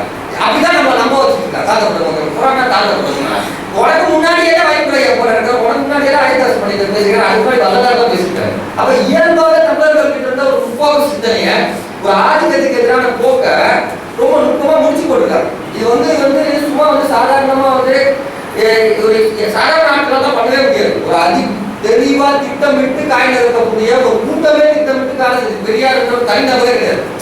இவங்க வந்து பெரியாரே இதெல்லாம் செஞ்சார். பெரியாரே ரொம்ப நுட்பமா திட்டமிட்டு ஒரு கூட்டமே வந்து இந்த காய் நகர்த்தாம இப்படியான ஒரு இன்டலெக்சுவலான ஒரு அரசியல் கட்டமைப்பு உருவாக்கவே முடியாது. தனிநபருக்காக தனியான ஒரு சித்தாக பண்ணவே பெரியார் முன்னாடி ஒரு முகமா மட்டும்தான் இருக்காரு, பின்னாடி ஒரு பெரிய ஒரு கூட்டமே இதை வந்து திட்டமிட்டு வந்து எல்லாத்தையும் மேட்ச் பண்ணிருக்காங்க. பிராமணர்களே பழிவாங்கணும், இங்க வந்து தமிழர்கள் கிட்ட இருக்க வந்து இவனையும் ஒடுக்கணும், இவனுக்கு இந்த விஷயம் தெரிஞ்சிடக்கூடாது, இவனுக்கு இந்த விஷயம் தெரிஞ்சா நம்ம இங்க இருக்க முடியாது, அப்ப இவனையும் வந்து முட்டாளாகணும். இவர்களுக்கு இயல்பாவே ஒரு சிந்தனை போக்கு இருக்கு. என்னன்னா ஆதிக்கத்துக்கு எதிரான ஒரு சமம் நடக்கக்கூடிய ஒரு போக்கு இருக்கு. அப்ப எல்லாத்தையும் முடிச்சு ஒரு திட்டம் அஜெண்டாவா உருவாக்குறாங்க திராவிட அரசியல் வந்து இவர்கள் உருவாக்கி அதுக்கப்புறம் நடந்தது ஒரு வருஷத்துல வேற ஒண்ணுமே கிடையாது. நீங்க வந்து தமிழ் எந்த பக்கத்துக்கு இருந்தாலும் இந்த புரட்சி நான் சொல்லக்கூடிய மாவோயிஸ்ட் புரட்சி பேசுறவங்க கூட வந்து திருட்டுத்தனமா அரசியல் பேசுறதுக்கான அடிப்படை காரணமே அவங்களுக்கான மெட்டீரியல். உலகத்துல வந்து ஒரு நாட்டுக்கு போனீங்கன்னா எங்க போனீங்கன்னாலும் வந்து புத்தகம்ன்றது வந்து குடும்ப அரசியல் வந்து பொதுவாக சமூகத்துக்கு பல்வேறு ஆங்கிலம் இங்கிலீஷ்ல நம்ம படிச்சோம்னு சொன்னா ஒரு ஆங்கில புத்தகம் படிச்சீங்கன்னா ஒரு சமூகத்தை பத்தி பல்வேறு டைமென்ஷன்ல அரசியல் புத்தகங்கள் இருக்கு, ஆய்வு செய்த புத்தகங்கள் இருக்கு, நில உடைமை சமூக அடிப்படையில் இருக்கு, முதலாளித்துவ சமூக அடிப்படையில் இருக்கு, இல்ல பல்வேறு தளத்துல எல்லா தளத்திலுமே வந்து ஒரு கோணத்துல இருக்க புத்தகங்கள் ஆய்வு புத்தகம் எல்லாமே இருக்கு. தமிழ்நாட்டில் மட்டும்தான் பெரியாருன்ற ஒரு கட்டமைப்பு தவிர வேற எந்த ஒரு நாடு தேடி தேடி கூட பார்த்தேன். யார் புத்தகம் இருந்தாலும் யார் இருந்தாலும் எல்லாமே இவர்களை மையமா வச்சு இவர்கள் சொன்ன கருத்தை மையமா வச்சு இவர்கள் தத்துவம்ன்ற பேர்ல சொன்ன சிவன் முழுவதும் நம்ம வந்து தமிழர்கள் வந்து ஏற்பா தாண்ட பார்த்தா கும்பிட்டு இருப்பான். சிவனையும் முருகரையும் கும்பிட்டு இருப்பான், இவன் கோயில வந்து கடை கட்டிட்டு இருப்பான், அதை பண்ணிட்டு இருப்பான். அவன் இயல்பாக ஒரு குலதெய்வ வழிபாடு முறையில வந்து இவன் பண்ணிட்டு இருப்பான். அவர்களெல்லாம் ஆரிய இந்துத்துவவாதிகள் சொல்லி பிராமணன் கூட நம்ம மக்கள் இந்த பிராமண மக்கள் கொண்டு பேசுறாங்க. அவன் அறிவுத்தளத்துல மட்டுமே பேசி கூட ஏமாத்திக்கிட்டு இருந்தான். வெள்ளக்காரனை ஏமாத்திக்கிட்டு எவ்வளவு வெளிநாட்டுக்காரனை ஏமாத்திக்கிட்டு சாதாரண பாமர விவசாயம் பண்றவங்க கூட போய் பார்க்க சிவனை கும்பிட்டு இருப்பான். சிவன் ஒரு கல்லை வச்சு கும்பிட்டு இருப்பான். கேட்டா எங்க தாத்தாடுவான். இங்க அதிகம் சிவன் ஆரிய கடவுள் இது யாருக்கு தாத்தாடுவான். நீ கும்பிட்டு தானே சிவன் சொன்னா அவனுக்கு கூட தெரியாத அளவுக்கு நம்ம மூல செலவு காரணம் இவர்கள் வந்து ஒரு நுட்பமா திட்டமிட்டு பண்ணிக்கிறாங்க. எதாச்சும் நடக்கல. எந்த ஆய்வு புத்தகங்களோ எந்த விஷயமோ இங்க வந்துடவே கூடாதுன்றத ரொம்ப தெளிவாகவும் உறுதியாகவும் வந்து இருந்தது. யார் யாரெல்லாம் இங்க ஏற்கனவே முற்போக்கு பேசலாம், எவரெல்லாம் உலகத்துல எதெல்லாம் பேசலாம், எல்லாத்தையும் தோத்து கீழே இருக்கார் மட்டும் போட்டுட்டு இருக்காங்க. ரொம்ப அழகா வந்து வரலாறு எதெல்லாம் பேசுவாங்க தெரியாது. இவரு பேசுனதெல்லாம் மகேந்திர மனிதர் பேசுனதெல்லாம் தெரியாது. அதான் ஏன்னா மகேந்திர மனிதர் என்ன பேசுனாருன்னா யாருக்குமே தெரியாது. பிரச்சனை என்னன்னா இவரு தான் புத்தகமா போட்டான். இவங்க தான் வந்து இவங்க காசு இருக்கு, இவங்க போய் போலீஸ் வந்தாச்சு, பின்னாடி போய் பண்ணி ஏஜென்சியா நடக்குது. ஒரு திட்டமிட்டுல சரியாக நடந்திருக்காம 10 ரூபா ஒரு பேருக்கு 10 ரூபா புத்தகம் எனக்கு 1 ரூபாய்க்கு அடிச்சு கொடுத்து உங்களுக்கு இதை தவிர உலகமே இல்லைன்ற மாதிரியான ஒரு தோட்டத்தை இதை மட்டுமே படிச்ச அறிவுஜீவிகள் தான் வந்து இங்க வந்து மாவோயிஸ்ட் பேசிட்டு வரலாறு பேசினா இந்துத்துவ ஒழிக்காம விட மாட்டேன் இவன் சொல்றான். இவனோட மாவோயிஸ்ட் தெலுங்கு பேசுறவன் வந்து தோழர்கள் யார் தெரியுமா, பாண்டியர்கள் யார் தெரியுமான்னு பேசுறான். அது கூட முரண்பாடு அவனுக்கு தெரியாத அளவுக்கு அப்படியான இவங்க வந்து புரட்சி துப்பாக்கி எடுத்து போராட போறாங்க. துப்பாக்கி எடுத்து யாரை சுடுவாரு, நமக்குள்ளே மாற்றி மாற்றி சுட்டுக்க வேண்டியதான். புரியுதுங்களா? எப்படி நம்ம தோக்கடிச்சாங்க ஆயுத போராடுறதுக்கு ஒரு உணர்ச்சியில ஒரு வீரத்துக்கு அடையாளம் தான். ஒரு தெலுங்கு பேசுறவன் தெளிவா ஆயுதம் எடுத்து எதிரி யாரு போராடுற தெளிவோட இருக்கான். இல்ல ஏதோ இனத்தை சேர்ந்தவன். ஆனா தமிழ் ஒரு மாவோயிஸ்ட் சொல்றவன் ஒரு வீரன், ஒரு நாட்டுக்காக இந்த மக்களுக்காக நம்ம உயிரை கொடுக்கறதுக்கு அவர்கள் வந்து திட்டமிட்டுலாம் பண்ணல. அவரோட அர்ப்பணிப்பெல்லாம் 100% சரியா இருக்கு. ஆனா துப்பாக்கி எடுத்து யாரை சுட்டு பண்றா, ஒன்ன சுட்டு பண்றான். நான் சிவன் எங்க தாத்தா சொன்னா ஒன்னதான் முதல்ல சுட்டு பண்றான். பிரச்சனை புரியுதுங்களா? அப்ப இந்த முன்னணி சக்தியினால காயடிக்கிறதுக்காகவும் திசை திருப்பதுக்காகவும் அதுக்கும் மீறியாக தெளிவா நின்றாங்கன்னா அவர் அச்சுறுத்துறதுக்காகவும் உருவாக்குறது தான் வந்து இந்த கருத்து. அதனாலதான் வந்து உங்களை வளரவே விட மாட்டான், எதுவுமே பண்ண மாட்டான், புரியாத அவன் யாருமே எதுவுமே பேசவே மாட்டான். என்ன நடக்குதுன்றது அவன் தலைவன் வச்சிருப்பான், குடிப்பான், சுத்தரிப்பான், எல்லாம் பண்ணுவான். ஆனா நம்மளுங்கிற யாருன்னா ஒருத்தர் வந்துட்டாருன்னா அவன் வந்து அவருக்கு அடிமையா நீங்க கையை கட்டி எப்படி அடக்குமா நாங்களாம் 3000 வருஷமா அடிமந்தாங்க சாமி பார்த்து ஏதாவது பண்ணிக்கலாம், நான் உங்க கேட்க கேட்க மாட்டேன் சாமி சொல்லணும். சொன்னதுமே நீங்க அதோட ஆதி ஜாதி வெறி பிடித்தவர் அப்படின்னு பட்டம் கட்டுவான், இது பண்ணுவான். அதே மீறி ரொம்பலாம் சொல்ல ஒரு நாள் போறான். நிறைய கொலைலாம் பண்ணியிருக்காங்க. நம்ம வந்து யார் யாரெல்லாம் குறிப்பா நீங்க பழனி பாபா அதை பத்தினா யார் உண்மையிலே வந்து சமூகத்தை ரொம்ப ஷார்ப்பா வந்து அனலைஸ் பண்ண சமூக மாற்றத்தை பண்ணிடுவாங்களோ அப்படின்ற மாதிரி இருந்தவங்க எல்லாமே சின்ன வயசுலயே செத்துருக்காங்க. 30-40 வயசுக்குள்ளேயே செத்து போயிருக்காங்க. பார்த்தா எப்படி செத்தாங்கன்றதுல நம்ம தான் பாதுகாப்பான யாருக்கும் தெரியாது. பாதுகாப்பான ஒரு அடையாளத்தை சொல்றாங்க. அவங்க கொல்லப்படுறாங்க. அவர் யார் கொண்டாங்க, எதுக்கு கொண்டாங்கன்றதே தெரியல. அதுக்கப்புறம் இப்பதான் வந்து பாத்தீங்கன்னா அவர்லாம் இருந்திருந்தாருன்னா இன்னைக்கு தமிழ்நாட்டில் வந்து ஒரு மிகப்பெரிய எழுச்சியா உருவாயிருக்குன்னு சொல்லிட்டு அவரோட பல நம்பர் போனவங்க தான் சொல்றாங்க. அவர்தான் உருவாக்கப்பட்டவங்க நிறைய பேர் இருந்திருக்காங்க. ஆனா அவர் செத்துக்கிட்டாரு. அப்ப சமூகத்துல மாற்றத்தை நடத்தக்கூடிய இல்ல அது மாதிரி என்ன பண்ணிடுவாங்களோன்னு ஒரு அச்சுறுத்தலா இவர்களுக்கு இந்த கருத்து எல்லாம் இவர்களுக்கு என்ன அச்சுறுத்தலா வளர்ந்துவாங்களோன்ற மாதிரி இருக்கிறவர்கள் சமரசம் இல்லாம நின்றாலும் அவங்க வந்து எப்படி செஞ்சாங்கன்னு தெரியல, என்ன நடந்துச்சுன்னே தெரியல, அறிமுகப்பட்டிருக்காங்க. இதெல்லாம் வந்து ஒரு அரசு தானே நடக்கும். ஒரு அரசு எப்படி இஸ்ரேல் அரசு வந்து அவர்களுக்கு எதிராக இருக்கவன் நாட்டோட அதிபராகவே இருந்தா கூட இவனை விட்டு வச்ச ஆபத்துனா கொண்டுறாங்க. அது மாதிரியான ஒரு அரசு ஒரு ஆளும் ஒரு அதெல்லாம் செய்ய முடியும். சும்மா சாதாரணமாக இதனால இந்த திராவிட கட்சின்றது ஒரு சாதாரண அரசியல் கிடையாது. அவங்களுக்கு ரொம்ப மேலோட்டமா இது வந்து தெரியாம விவரம் தெரியாம பேசிட்டாங்க. திட்டமிட்ட விவரம் தெரியாம பேசுற விவரம் சொன்னா புரிஞ்சுக்கணும்ல.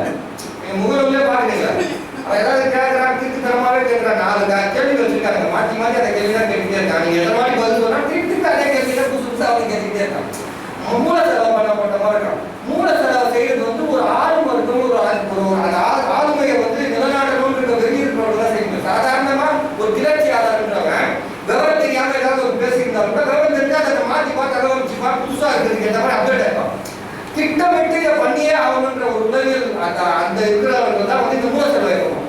நீங்க வந்து வராங்க நீங்க கேள்வி கேட்டுட்டா உங்களை கேள்வி கேட்பான். நீங்க அவன் கேட்டு பதில் சொல்லிட்டு அவரை நீங்க கேள்வி கேட்டீங்கன்னு சொன்னாலே உங்களுக்கு பதில் சொல்ல மாட்டாங்க தெரியாது. தெரியாதுன்றத வந்து இது பண்ணாம உங்களை எப்படி காலி பண்றதுன்ற ஸ்டேஜுக்கு நகரும். இது வந்து இவர்கள் வந்து திட்டமிட்டு வந்து ஒரு சாதாரண வந்து பெரியார் வந்து ஏதாவது கிளர்ச்சி மாநிலங்கள் சொன்னார், விவரம் தெரியாம சொன்னாருன்னா கிடையாது. நீங்க அம்பேத்கர் பெரியார ஒப்பிட்டீங்கன்னாலே அம்பேத்கர் கிட்ட வந்து அந்த கிளர்ச்சி மாநிலம் இருக்கு. அம்பேத்கர் வந்து திட்டமிட்டு வந்து உங்களெல்லாம் வந்து அடிமையா இருக்கணும், முத்தாளா இருக்கணும், என்ன பண்ணணும் இல்லை அவர் பேசுற இந்த வரலாறுன்றத கூட வந்து திட்டமிட்டு இதுதான் இந்த ஒன் அண்ட் ஒன்லி இந்த பெஸ்ட் தான் பேசல. அவர்கிட்ட வந்து அந்த அன்னைக்கு காலகட்ட தகவல்களை மட்டும் வச்சு நிறைய விஷயம் பேசுறாரு. அதுல இன்னைக்கு சில விஷயங்கள்ல வந்து நம்ம முரண்பாடுகள் இருக்குன்னு சொன்னா அது வந்து அந்த அரசியல் பேசுறவங்களுக்கு கூட ஆமா நீங்க சொல்றது சரிதானுங்கிறாங்க. அப்ப திட்டமிட்டு அது ஒரு உலகியல் யுத்தமாக நடக்கல. ஆனால் திராவிட அரசியல் பேசுறவங்க நீங்க போய் அவர்களுக்கு புரிய வைக்கிற வேலையை பண்ணீங்கன்னா கூட உடனே உங்களை எப்படி வீழ்த்தலான்ற முடிவுக்கு அவன் ஏன் போராடுறதே வந்து திட்டமிட்டு வந்து இப்படியான ஒரு கட்டமைப்பை வந்து ஒருத்தர் மூளை குழந்தையிலிருந்து மூளையை வந்து எப்படி உருவாக்குறது ஒரு ஆளும் தான் உருவாக்க முடியும். யாரா இருந்தாலும் சரி நம்மளே கூட ஒரு அரசு நடத்தணும்னு சொன்னா முன்னூறு நாட்டை முடிச்சிட்டோம்னா அந்த நாட்டை வந்து சாதாரண ஒரு ஆளுநரை மட்டும் வச்சு கட்டுப்படுத்த முடியாது. அப்ப உலகியல் ரீதியாக அவனை வந்து நமக்கு ஏற்ற மாதிரி சித்திக்க வைக்கிறது இல்லை. அவன் பிறந்ததுல இருந்து அவன் எப்படி யோசிக்கணும் குழந்தையிலிருந்து சாராயம் டீ போனீங்கன்னா சாராயம் அது ஒரு 10-15 வயசு சாராய கடைக்கு போற வரைக்கும் தான் வைப்பான். அதுக்கப்புறம் அது அங்கதான் போவோம். ஏன்னா அப்படிதான் வளருது. அவன் அப்பா வீட்டுல உட்காந்து முடிச்சுட்டு இருப்பாரு பண்ணிட்டு இருப்பாரு. அப்ப இந்த மாதிரி சின்ன வயசுல வேணாலும் தெரியாம சிகரெட் பிடிக்கும். சிகரெட் பிடிக்கும் எல்லாருமே அந்த அனுபவம் இருந்திருக்கு. சின்ன வயசுல நான் 8வது படிக்கும் போது அவங்க அந்த திருட்டு தம் அடிக்கிறதுன்றது அது போல எனக்கு எங்க இருந்து வந்துச்சு.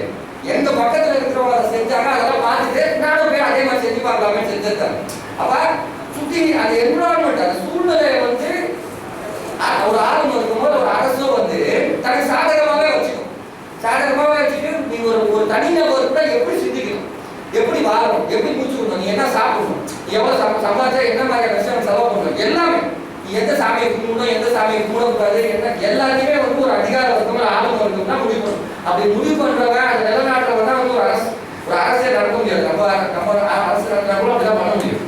அந்த வேலையை தான் இவர்கள் வந்து பெரியாருன்ற பேரை வச்சு இந்த திராவிட என்ற பேரை வச்சு செஞ்சுட்டாங்க. தவிர பெரியாருன்ற ஒரு நிறுவனம் ஒரு கிளர்ச்சி மனநிலையிலையும் இல்லை ஒரு புரட்சியாளராகவும் பாவ மாதிரியான அவங்கள மாதிரியான இல்லை வந்து மக்கள் புரட்சியா ஏன் பண்ணலன்னா மக்கள் புரட்சியா அவர்கள் பண்ணக்கூடாதுன்றத தெளிவாக உறுதியாக இருந்திருக்காங்க. அதனால இன்னைக்கு இருக்கிற திராவிட இயக்கம் யாருமே மக்கள் கிட்ட போக மாட்டேங்கிறா, கிராமத்துக்கிட்டே போக மாட்டேங்கிறா, எதுவுமே பண்ண மாட்டாங்க.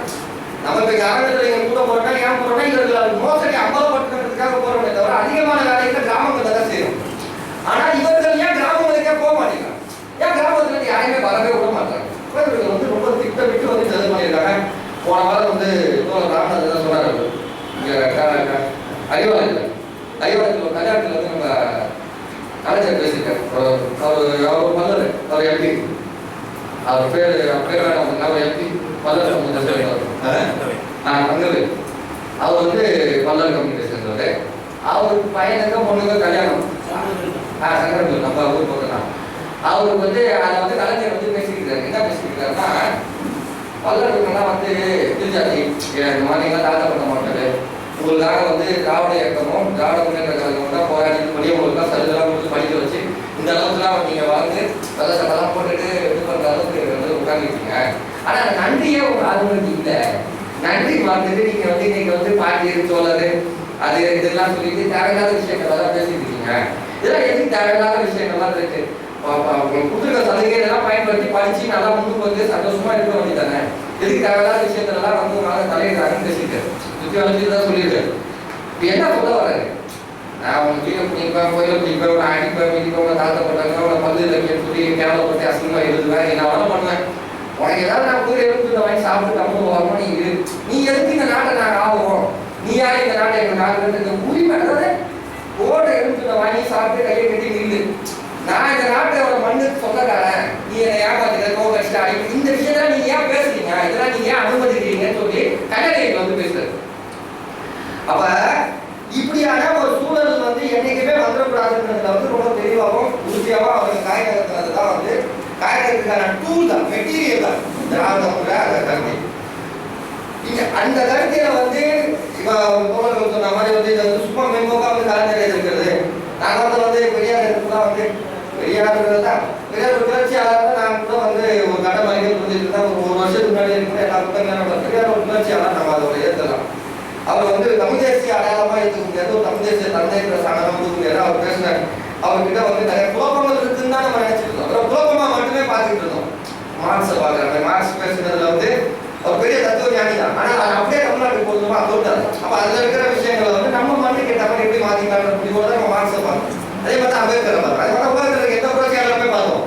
அப்படிதான் பெரியாரே நம்ம வந்து திறனாய்வு செஞ்சு வச்சிருக்கோம். பெரியார் ஒரு கிளர்ச்சியாளர். அவர் தெரியாம நிறைய விஷயங்களை வந்து எடுத்து வந்து சொல்லிட்டு போயிட்டாரு. பெண்களோட கர்ப்பப்பையெல்லாம் எடுத்துடலான்றாரு. அப்புறம் மனுஷனே இருக்க மாட்டாங்க, யாருக்கு நம்ம வந்து இதெல்லாம் பேசிட்டு இருக்காரு சொல்லிட்டு மாதிரியான சில விஷயங்கள்லாம் வந்து ஒரு உணர்ச்சி வேகத்திலையும் ஒரு எதிர்நிலை பாட்டை எல்லாத்தையும் பேசிட்டு போயிட்டாரு. இந்து தத்துவ அரசியலை எதிர்த்து பண்றதுக்காக கூட வந்து அந்த ஆரியர்கள்னு வந்து சிவன் முருகன்லாம் நல்லா பாப்பா சொல்றதை கேட்டு எதிர்த்து போயிட்டாருன்னு தான் நான் நம்பிட்டு இருந்தேன். ஆனா வந்து இவங்க பெரியாரியவாதிகள்ன்றவங்களோட எதிர்வினை இருக்குல்ல, நம்ம கேள்வி கேட்டாரு, சிவன் முருகன் ஆரியர்னு எப்படி சொல்றீங்க? அவன் நம்மளோட கூட காட்ட மாட்டேன் எனக்கு இருப்பாரு ஆதாரத்தோட குல வழிபாடு முருகன் கல்யாணம் அன்னைக்கு யாராவது கூட அதை எழுதியிருந்தாங்க. அதுக்கு அவர்கிட்ட பேசுறத நேரத்தை வீணடிக்கிறாருன்றாரு, அடிச்சு காரணம்ன்றதோட நம்ம தடிச்சிருக்காங்க. முருகர் வந்து கல்யாணம் பண்றாரு, பொண்ணு வீட்டு வந்து தெய்வாத கல்யாணம் பண்றாரு, அவர் 2 பொண்ணு கல்யாணம் பண்ணிட்டு இருக்காருன்னு சொல்லி சொல்றாங்க. அதெல்லாம் வந்து 1000 முருகன் தான் 5000 வருஷத்துக்கு முன்னாடி எப்ப இருந்தாருன்னு தெரியல. இதுதான் சமூக நிகழ்வுகள்ல அதோட அந்த வழக்காடுகளோ அந்த பழக்க வழக்கங்களோ நீங்க அப்படியே நம்ம கிட்ட வச்சுக்கிறாங்க. வச்சு ஓரளவுக்கு அந்த தொன்மங்களை வச்சு நம்மளால வரலாறு பேச முடியல. அவர் வந்து கல்யாணம் வள்ளியை வந்து அவர் திருப்பி கல்யாணம் பண்ணிடுறாரு. அப்புறம் அரசராக இருந்தாரு. அந்த வயது இன்னும் திருப்பரங்குன்றத்துல வந்து அவர் அரசரான நாளெல்லாம் வந்து இன்னைக்கு கொண்டாடி விழாவே நடந்துட்டு திருப்பரங்குன்றத்துல கல்யாணம் கொடுப்போம். அப்புறம் திருப்பி தெய்வானை கல்யாணம் நடக்குது. தெய்வானை ஆரியர்கள் சொல்லிட்டா இங்க எல்லாரும் பேசிட்டு இருக்காங்க, தத்துவம் பேசிட்டு இருக்காங்க, நம்ம அப்படிதான் நான் அப்படிதான் நம்பிட்டு இருந்தேன்.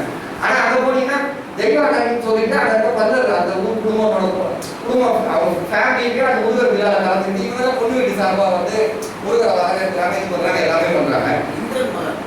அதான் இந்திரன் மகள் தான் நமக்கு இப்பதான் தெரியுது. இதுக்கு முன்னாடி தான் இந்திரனே ஆரியர் தான் நம்பிட்டு இருந்தோம். இது சிக்கதே அதானே. அப்ப வந்து என்ன ஆரியருக்கு எல்லாம் பாத்தீங்கன்னா பல்லர் கீழ்காரி சொல்லிட்டு இருக்கா, இவங்க எல்லாம் கொண்டாடி இருக்கா, முருகரை இவங்க வீட்டுக்கு முருகர் தலையில அவங்க வீட்டுக்கு கொண்டு போயிட்டு இருக்காங்க. அந்த ஊர் குடும்பம் தான் வந்து பயிரை கட்டி அதை வரவேற்கிறது இதெல்லாம் நடக்குது. அப்படி என்ன நடக்குதுன்னு சொல்லி இன்னும் கொஞ்சம் உள்ள போக பார்த்தாக்கா வந்து அப்படி எல்லாத்தையுமே குழப்பமா பேசிக்கிட்டு இருந்திருக்காங்க. பாப்பா ஏமாத்திருக்காங்க, அவன் தான் பெரிய ஏமாத்துக்காரு. அவனா கூட பயங்கரமான ஏமாத்துறாரு. நம்மளே வந்து பாப்பாவை என்கிட்ட வந்து இப்ப இந்திரன் ஆரியர் தெய்வான ஆரியர்னு சொன்னா இவங்க தானே சொன்னாங்க. நம்ம சொந்தக்காரங்க எல்லாரும் கொண்டாடிட்டு இருக்காங்க. நம்மளும் ஆரியரான்றத நம்ம யோசிச்சு வச்சுக்காங்க. நம்ம இவங்க தானே. இந்த மாதிரியான ஒரு அது தொன்மங்கள்லாம் அந்த விஷயத்துக்குள்ள போகும்போது தான் பார்த்தீங்கன்னா இவங்களோட மோசடி. அப்போ கோயிலில் வந்து இவங்க தான் முதல் மரியாதையாக கொடுத்துட்டு இருக்கு. மினிஸ்டர் கலெக்டர் இவன் பக்கத்தில் நின்றுட்டு இருக்கிறான். இவன் எப்படி கீழ்ஜாதி ஆனா அப்படின்ற கேள்வி இயல்பாகவே வரல. யாரு இவங்க கீழ்ஜாதி ஆனா பாப்பான்னு சொல்லி நம்மளை நம்ப வச்சான். நீ முதல் 10,000 வருஷத்துக்கு முன்னாடி இருந்தே உங்களுக்கு மனிதன் தோன்ற காலகட்டத்திலே நீங்க அப்படிதான் அப்படியே ஆனாங்க. அப்படியான எப்படி முருகர் வந்து பார்த்தா நீங்க பொண்ணு எடுப்பாரு என்ன பாவமா இருக்கீங்கன்னு பார்த்தா அப்பதான் பார்த்தா இவங்க தான் நம்ம அப்படி ஆக்கியிருக்காங்கிறது என்ன நடக்குதுன்னு நம்ம வந்து இவங்க ஆகிறாங்க கூட நம்ம கேள்வி கேட்கல.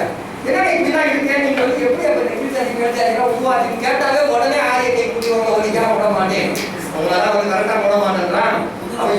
இவனை தான் நம்ம விரட்டணும். முதல்ல அப்புறம் என்ன பண்றோம்னா நீ ஃபர்ஸ்ட் கிளம்புப்பா.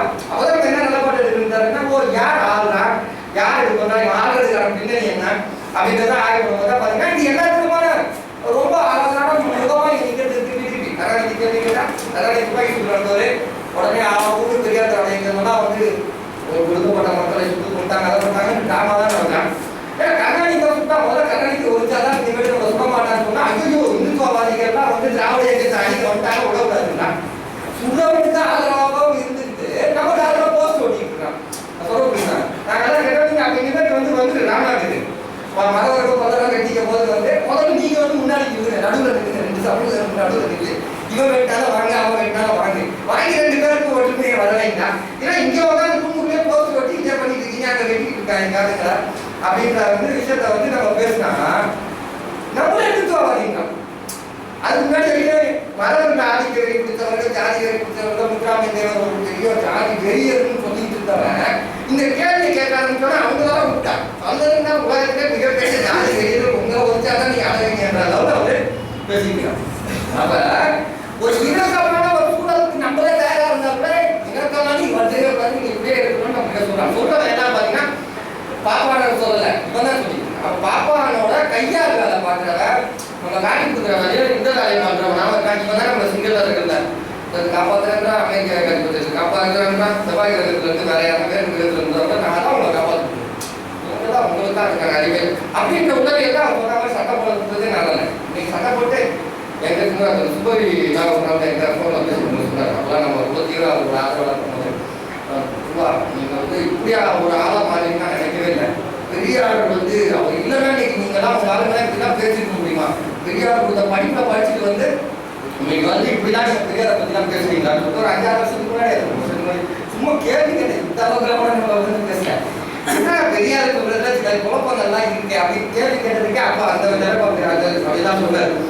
இப்பதான் பார்த்தா யார் அவன் முதல்ல எனக்கு அவன் படிப்பு வரங்கிறது இவன் யார் முதல்ல கேள்வியில நீ யார் முதல்ல இருக்கு கருணாநிதி இந்த நாட்டை ஆளுநரே படிக்க கொடுத்தாரு நீ யார் இவன் ஆளுறதுக்கு இந்த கேள்வி நம்ம இயல்பா எந்த தமிழரா இருந்தானே கீழ்ஜாதி இருந்தா மேல்ஜாதி இருந்தா இல்ல குறைந்தபட்சம் வந்து சரி கீழ்ஜாதி சொல்லக்கூடிய பலர் இவங்களாம் சொல்லுவோம் மேல்ஜாதி சொல்லிக்கிற சமூகங்களாச்சும் வந்து நீ யாரை ஆளுறதுக்கு நீ கேட்பாங்கன்னு பார்த்தா அவங்களதான் ஆடிக்கிறது ராமதாஸ் கேட்டாங்க முதல்ல இவரை ஒழிச்சு கேட்டதுன்றதெல்லாம் தெளிவா உறுதியா இருக்கான். அடிச்சு அவங்க சின்னாபின்னமாக்கி எந்த சமூகம் மூலமா வந்து ஜாதி ராமதாஸ் தான் அந்த கம்பெனியை நடத்துற மாதிரி ஒரு சூழ்நிலை உருவாக்கிறார். அப்ப இவர்களோட அரசியல்ன்றதே இவர்களை மீறி யாராவது ஒருத்தர் வந்துட்டா பேசிட்டா வரவிடாம தடுக்கிறது வந்துட்டா அவர்களை வந்து அச்சுறுத்தி வரவிடாம நடக்கிறது அதையும் மீறி யாரும் வந்துட்டாங்க அவருக்கு ஆதிக்க ஜாதிங்கிற பேர்லயோ தாக்கப்பட்ட ஏதோ ஜாதிங்கிறதுல ஒன்று இதை மீறி வந்து எதுவுமே நடத்தக்கூடாதுன்றது அவர்கள் வந்து ரொம்ப தெளிவாகவும் உறுதியாகவும் இருக்காங்க. நிறைய பேசலாம் நிறையா நாயகரை வந்து அவர் தோழர்கள் பேசணும் நானே நிறைய விஷயங்கள் பேசிட்டு தான் சரியா இருக்கிறது அதனால வந்து தோழர்கள் பேசணும் அதுக்கப்புறம் தொடர்ந்து நம்ம முதலமைச்சர்கள் பேசிட்டு தான் இருக்கிறது அதனால வந்து அதை பற்றி பேசுவோம். தோழர் அவர்களை வந்து நான் வந்து உண்மையிலே வந்து அவங்க பேர் வச்சுக்கணும் ஏதோ பயங்கரமா இருப்பாங்கன்னு நினைச்சேன். அவங்க வந்து பார்த்தீங்கன்னா அவங்களால நிறைய அவங்க கேள்விப்படுறத வச்சே பார்த்துருக்கேன் ரொம்ப நாள் செல்ல படிக்கலாம் நீங்கள் என்ன சொல்லும்போது அவங்க பெரிய படத்தில் போட்டு போஸ்ட் அடிச்சு ஒட்டிக்கிட்டாங்களே சேனல் இல்லை அவங்ககிட்ட நான் நேரத்தில் பேசினேன் அவங்ககிட்ட நிறைய மாற்றம்லாம் இருக்குனாங்க எல்லாரும் அப்படி தான் வந்தோம் நானும் அப்படி அந்த காலத்துல தான் வந்தாங்கல்ல அதானே சரி அது அது தவிர எதுவுமே இல்லையே தமிழ்னு ஒரு புக் வாங்கி படிச்சீங்கன்னாவே அதுதான் இருக்கு வேற எதுவுமே இல்லை. நீ இங்கிலீஷ்ல தெலுங்கு பிரெஞ்சில் தான் நம்ம படிச்சீங்கன்னா வேற ஏதாவது தத்துவங்களை கூட நம்ம விவாதிக்க முடியும் அப்படியான ஒரு விஷயத்தை தான் நீங்க வச்சிருக்காங்க வந்து அதுல இருந்து மீண்டு வரவர்களால சரி பண்ண முடியும். நம்ம வந்தனால தானே இன்னைக்கு என்ன எல்லா வேலையும் நமக்கு தான் தெரியுது நம்ம தான் அவங்க கூட 10 வருஷமா இருந்தோங்க அதனால வந்து இவர்களோட மோசடி தலைவா நமக்கு தான் இயல்பாவே தெரியுது. அதனால அவர்களுக்கு வந்தது வந்து உண்மையிலே வந்து ஒரு இவ்வளோ இளம் வயதுல இவ்வளோ இதில் வந்து இந்த காங்கிரஸ்லாம் வந்து இறங்கி அடிச்சதுலாம் வந்து சாதாரண விஷயம் கிடையாது. நம்ம கூட வந்து நாங்களும் அதுக்குலாம் நம்ம தயாராக நம்ம புரிய அடிக்க தான் போகிறோம் அடினா மரண அடியாக தான் இருக்கு அது அந்த அளவுக்கு வந்து அந்த தயாரிப்பு வேலைகள் ஒரு பக்கம் போயிட்டு இருக்கு இருந்தாலும் கூட அதுக்கு இன்னும் உடனே நம்ம வந்து களத்தில் இறங்கல அது தயாரிப்பு இருக்கும் போதே போய் இறங்கி அதை வந்து எதிர்கொள்ள முடியலன்னா ஒழிக்கணும். பலமான ராணுவத்தோட போய் சும்மா போதுனீங்கன்னா சுற்றி நானே சுற்றி வீசிடுவாங்க பலமான வேலைகள் இருக்கும் இருந்தாலும் கூட அவர்கள் அது முன்னெடுத்து அதெல்லாம் செஞ்சுட்டு இருக்கும்போது அது ஒரு பெண் நான் தொடர்ச்சியா சொல்ற மாதிரி இந்த இனத்தோட ஒரு அறிவின் குறியீடு தான் தமிழ் பெண்கள் நம்ம பொண்ணுங்கிற வந்து சாதாரண ஒரு பெரிய இன்டலெக்சுவல் சமூகம் குறிப்பா தமிழர்களோட பெரிய ஒரு அறிவு தன்மை தான் இவர்களை வந்து ஒரு ஒரு பலவீனமாகவும் இருக்கு. இவரோட இந்த யாரும் முறை அவர்கள் சொன்னது இந்த மாதிரியான இது மாதிரியான உலகியர்கள் தான் வந்து இருக்கிற எல்லாருமே ஒரு கட்டத்தில் வந்து ரொம்ப சாதாரணமா இடம் போட்டு அந்த சாதாரணமா இடம் போட்டதே இவர்களுக்கு வந்து இன்னைக்கு இவ்வளவு பின்னடைவா இருக்கு. அப்படியான விஷயத்த வந்து நீங்க வரலாறு வந்து பாத்தீங்கன்னா கிரேக்க மக்கள் எல்லாருமே வந்து அரசு பாண்டியர்களை குறிப்பா பாண்டியர்களை சொல்லும் போது தமிழர்கள் சொல்லும் போதே வந்து அரசுன்னு சொன்னாவே ஒரு பெண் அரசியை பத்தி தான் உலகம் பதிவு இருக்கு. ஆண்கள் வந்து பின்னாடி ரொம்ப இருக்கு இந்த சங்க இலக்கிய காலகட்டம் வந்து ஒரு முழுக்க ஆணாதிக்கம் இருக்கு ஆண் வழி சமூகமா மாறிடுச்சு அது வந்து உங்களோட சமூகத்தினால மாற்றப்பட்டது.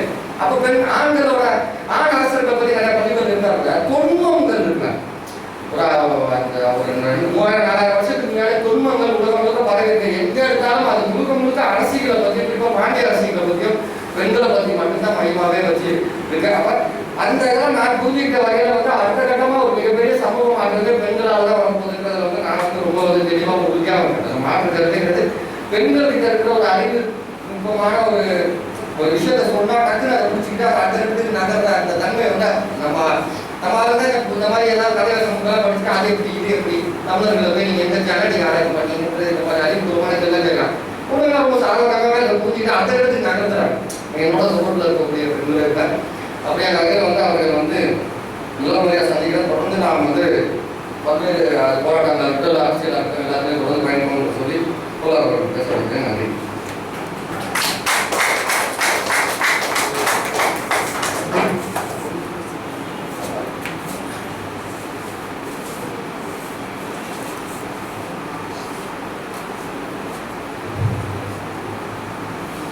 தமிழர் தொன்மை ஆய்வரங்கத்தினுடைய 6வது அரங்கத்திற்கு தலைமை பொறுப்பேற்றுக் கொள்ளக்கூடிய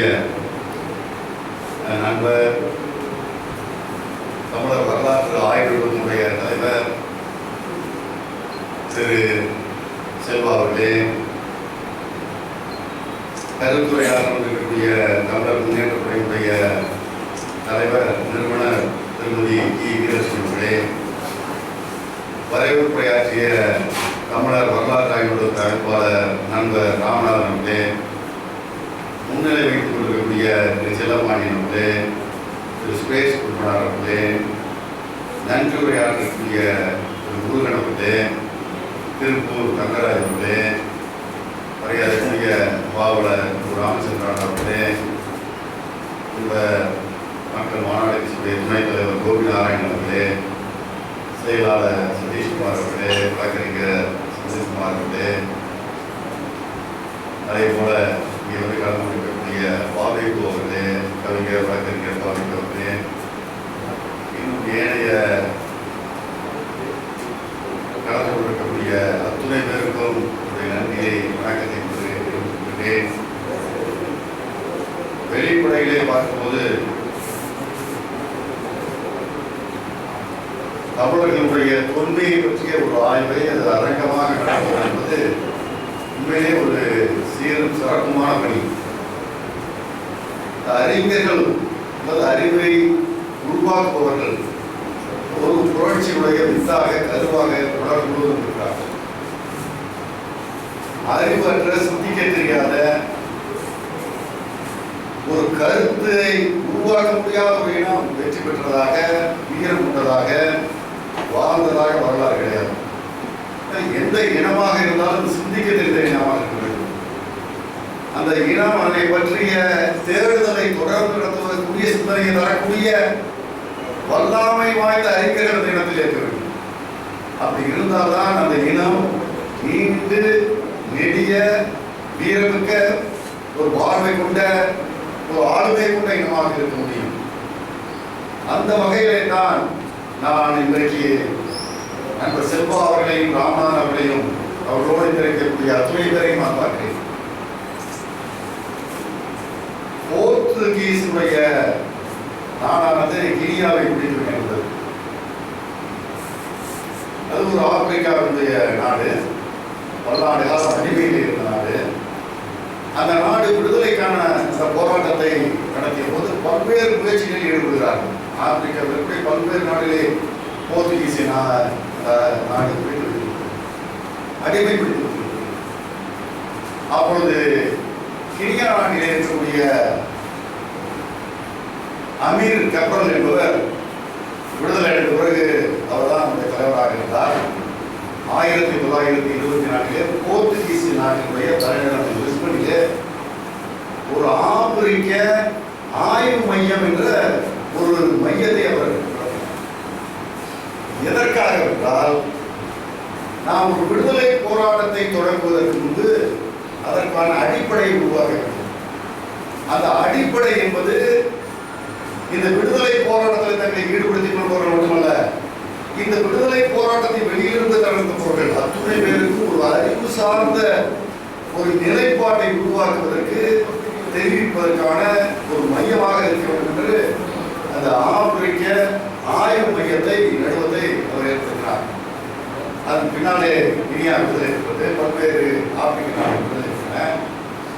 அதை போன்ற ஒரு நிலைப்பாடை தான் இன்றைக்கு நான் நண்பர் செல்வா அவர்களிடத்தை காண்கிறேன், நண்பர் ராமநாதன் இடத்தை காண்கிறேன். இது தமிழர் வரலாற்று ஆய்வு நடுவதிலே நான் காண்கிறேன். தமிழர்கள் செய்ய தவறியதை செய்து கொண்டிருக்கிறார்கள். இதற்காக தமிழினம் அவர்களுக்கு தொடர்ந்து நன்றிகளை தெரிவிக்க வேண்டிய ஒரு நிலைப்பாட்டில் இருக்கிறது. இந்த பணி தொடர்ந்து நடைபெற வேண்டும் என்பதை திராவிட கருத்தியலும் தமிழர் அரசியல் வாழும் என்ற இந்த தலைப்பிலே இன்றைக்கு இந்த தொன்மை ஆய்வு நடைபெற்றிருக்கிறது. கருத்தியலை பற்றி நான் உங்களுக்கு சொல்ல தெரிய வேண்டியது. கருத்தியல் என்பது ஒரு எண்ணத்தினுடைய ஒரு நம்பிக்கைகள், இலக்குகள், என்ன கருத்துக்கள் ஆகியவற்றுடைய தொகுதி என்று ஜேம்ஸ் கிளர்க்மேன் சொன்னார். ஜேம்ஸ் கிளர்க்மேனுடைய அந்த வார்த்தைப்படி, சொல்லாடப்படி சமூக ஊடாட்டம் வளர வளர மனிதர்கள் பொதுவான எண்ண கருத்துக்களையும் உலகம் பற்றியனவும் தமது சமூக வாழ்க்கை பற்றியனவும் தெய்வம், சொத்து, தர்மம், நீதி ஆகிய பற்றியமான நோக்குகளை வளர்த்து வருகிறார்கள். இவ்வாறாக இவை சமூகம், அரசியல், சட்டம், மதம், கலைத்துவம், மெய்யல், நோக்கு ஆகிய தொடர்பான கருத்து நிலைப்பட்ட எண்ணங்களை உருவாக்கி கொண்டுள்ளனர். இவையே கருத்து நிலை அல்லது கருத்தியல் என்று குறிப்பிடப்படுகிறது என்று ஜேம்ஸ் பெக்மேன் சொன்னார். அவர் கூறியதுடைய அடிப்படையிலே நாம் பார்க்கும்போது இன்றைக்கு ஒரு திராவிட கருத்தியல் அத்தகைய தன்மையை கொண்ட ஒன்றாக இருக்கிறதா என்று பார்த்தால் இது எந்த நம்பிக்கைகள், இலக்குகள், என்ன கருத்துக்கள் என்று மேம்போக்குத்தனமான உண்மையற்ற தன்மையிலே இது ஒரு ஏற்படுத்தப்பட்ட ஒரு கருத்து என்பது இதற்கு முன்பு நடந்த ஆய்வகங்களிலே எடுத்துச் சொல்லப்பட்டிருக்கிறது. ஹீகல் மார்க்சினுடைய அந்த முதல்வாத கருத்துக்கே அடிப்படையாக இருந்த ஹீகல் சொல்லும்போது சொல்வார், ஒரு கருத்து என்பது உண்மையாக இருக்க வேண்டும். அந்த கருத்து உண்மையாக இருந்தால்தான் எதிர்கருத்து வைக்கப்படும் போது அந்த கருத்தை சந்திக்க முடியும். முதல் அடிப்படையிலேயே கருத்து தவறான கருத்தாக இருந்தால் அதை எதிர்த்து வைக்கக்கூடிய கருத்து தவறான கருத்தாகும். இப்படி தவறான கருத்து இந்த கருத்தோடு சேரும்போது ஆங்கிலத்திலே தீசிஸ், ஆன்டி தீசிஸ், சிந்தசிஸ் சொல்லுவார்களே, அதே போல தமிழில் சொல்லணும்னால் ஒரு கோட்பாடு அல்லது கருத்து, எதிர்கருத்து, இரண்டும் சேர்ந்த ஒரு இசைவான கருத்து அல்லது தொகுப்பு என்ற நிலை ஏற்படப்பட வேண்டும் என்றால் ஹீகலுடைய கருத்துப்படி இரண்டுமே உண்மையாக இருக்க வேண்டும். திராவிட கருத்தியல் ஒரு உண்மையற்ற நிலையில் இருக்கும்போது அந்த கருத்தியல் என்பது யாராலும் ஏற்றுக்கொள்ள முடியாத ஒன்றாகத்தான் அமையும் என்பது என்னுடைய தீவிரமான கருத்து. உண்மையில்லாத ஒரு கருத்தின் மேல் கட்டப்பட்ட ஒரு நிலைப்பாடுதான் திராவிட கருத்தியல் நிலைப்பாடு. திராவிடம் என்ற சொல் என்பது அந்த ஆய்வுக்கு நாம் சொல்ல வைக்கவில்லை. மேலோட்டமான ஆய்வுக்குரிய வகையை மட்டும் இந்த திராவிடத்தை பார்த்தோம் என்றால், திராவிடம் என்பதை நாம் ஏற்றுக்கொண்டால், உண்மையிலேயே இருக்கிறது ஏற்றுக்கொண்டால் கூட இந்த தமிழ்நாடு தான் தமிழர்களுடைய சொந்த பூமி, பூர்வீகம் என்று நாம் கூறி வந்தது முழுக்க முழுக்க தமிழ் மொழியாக்கம்.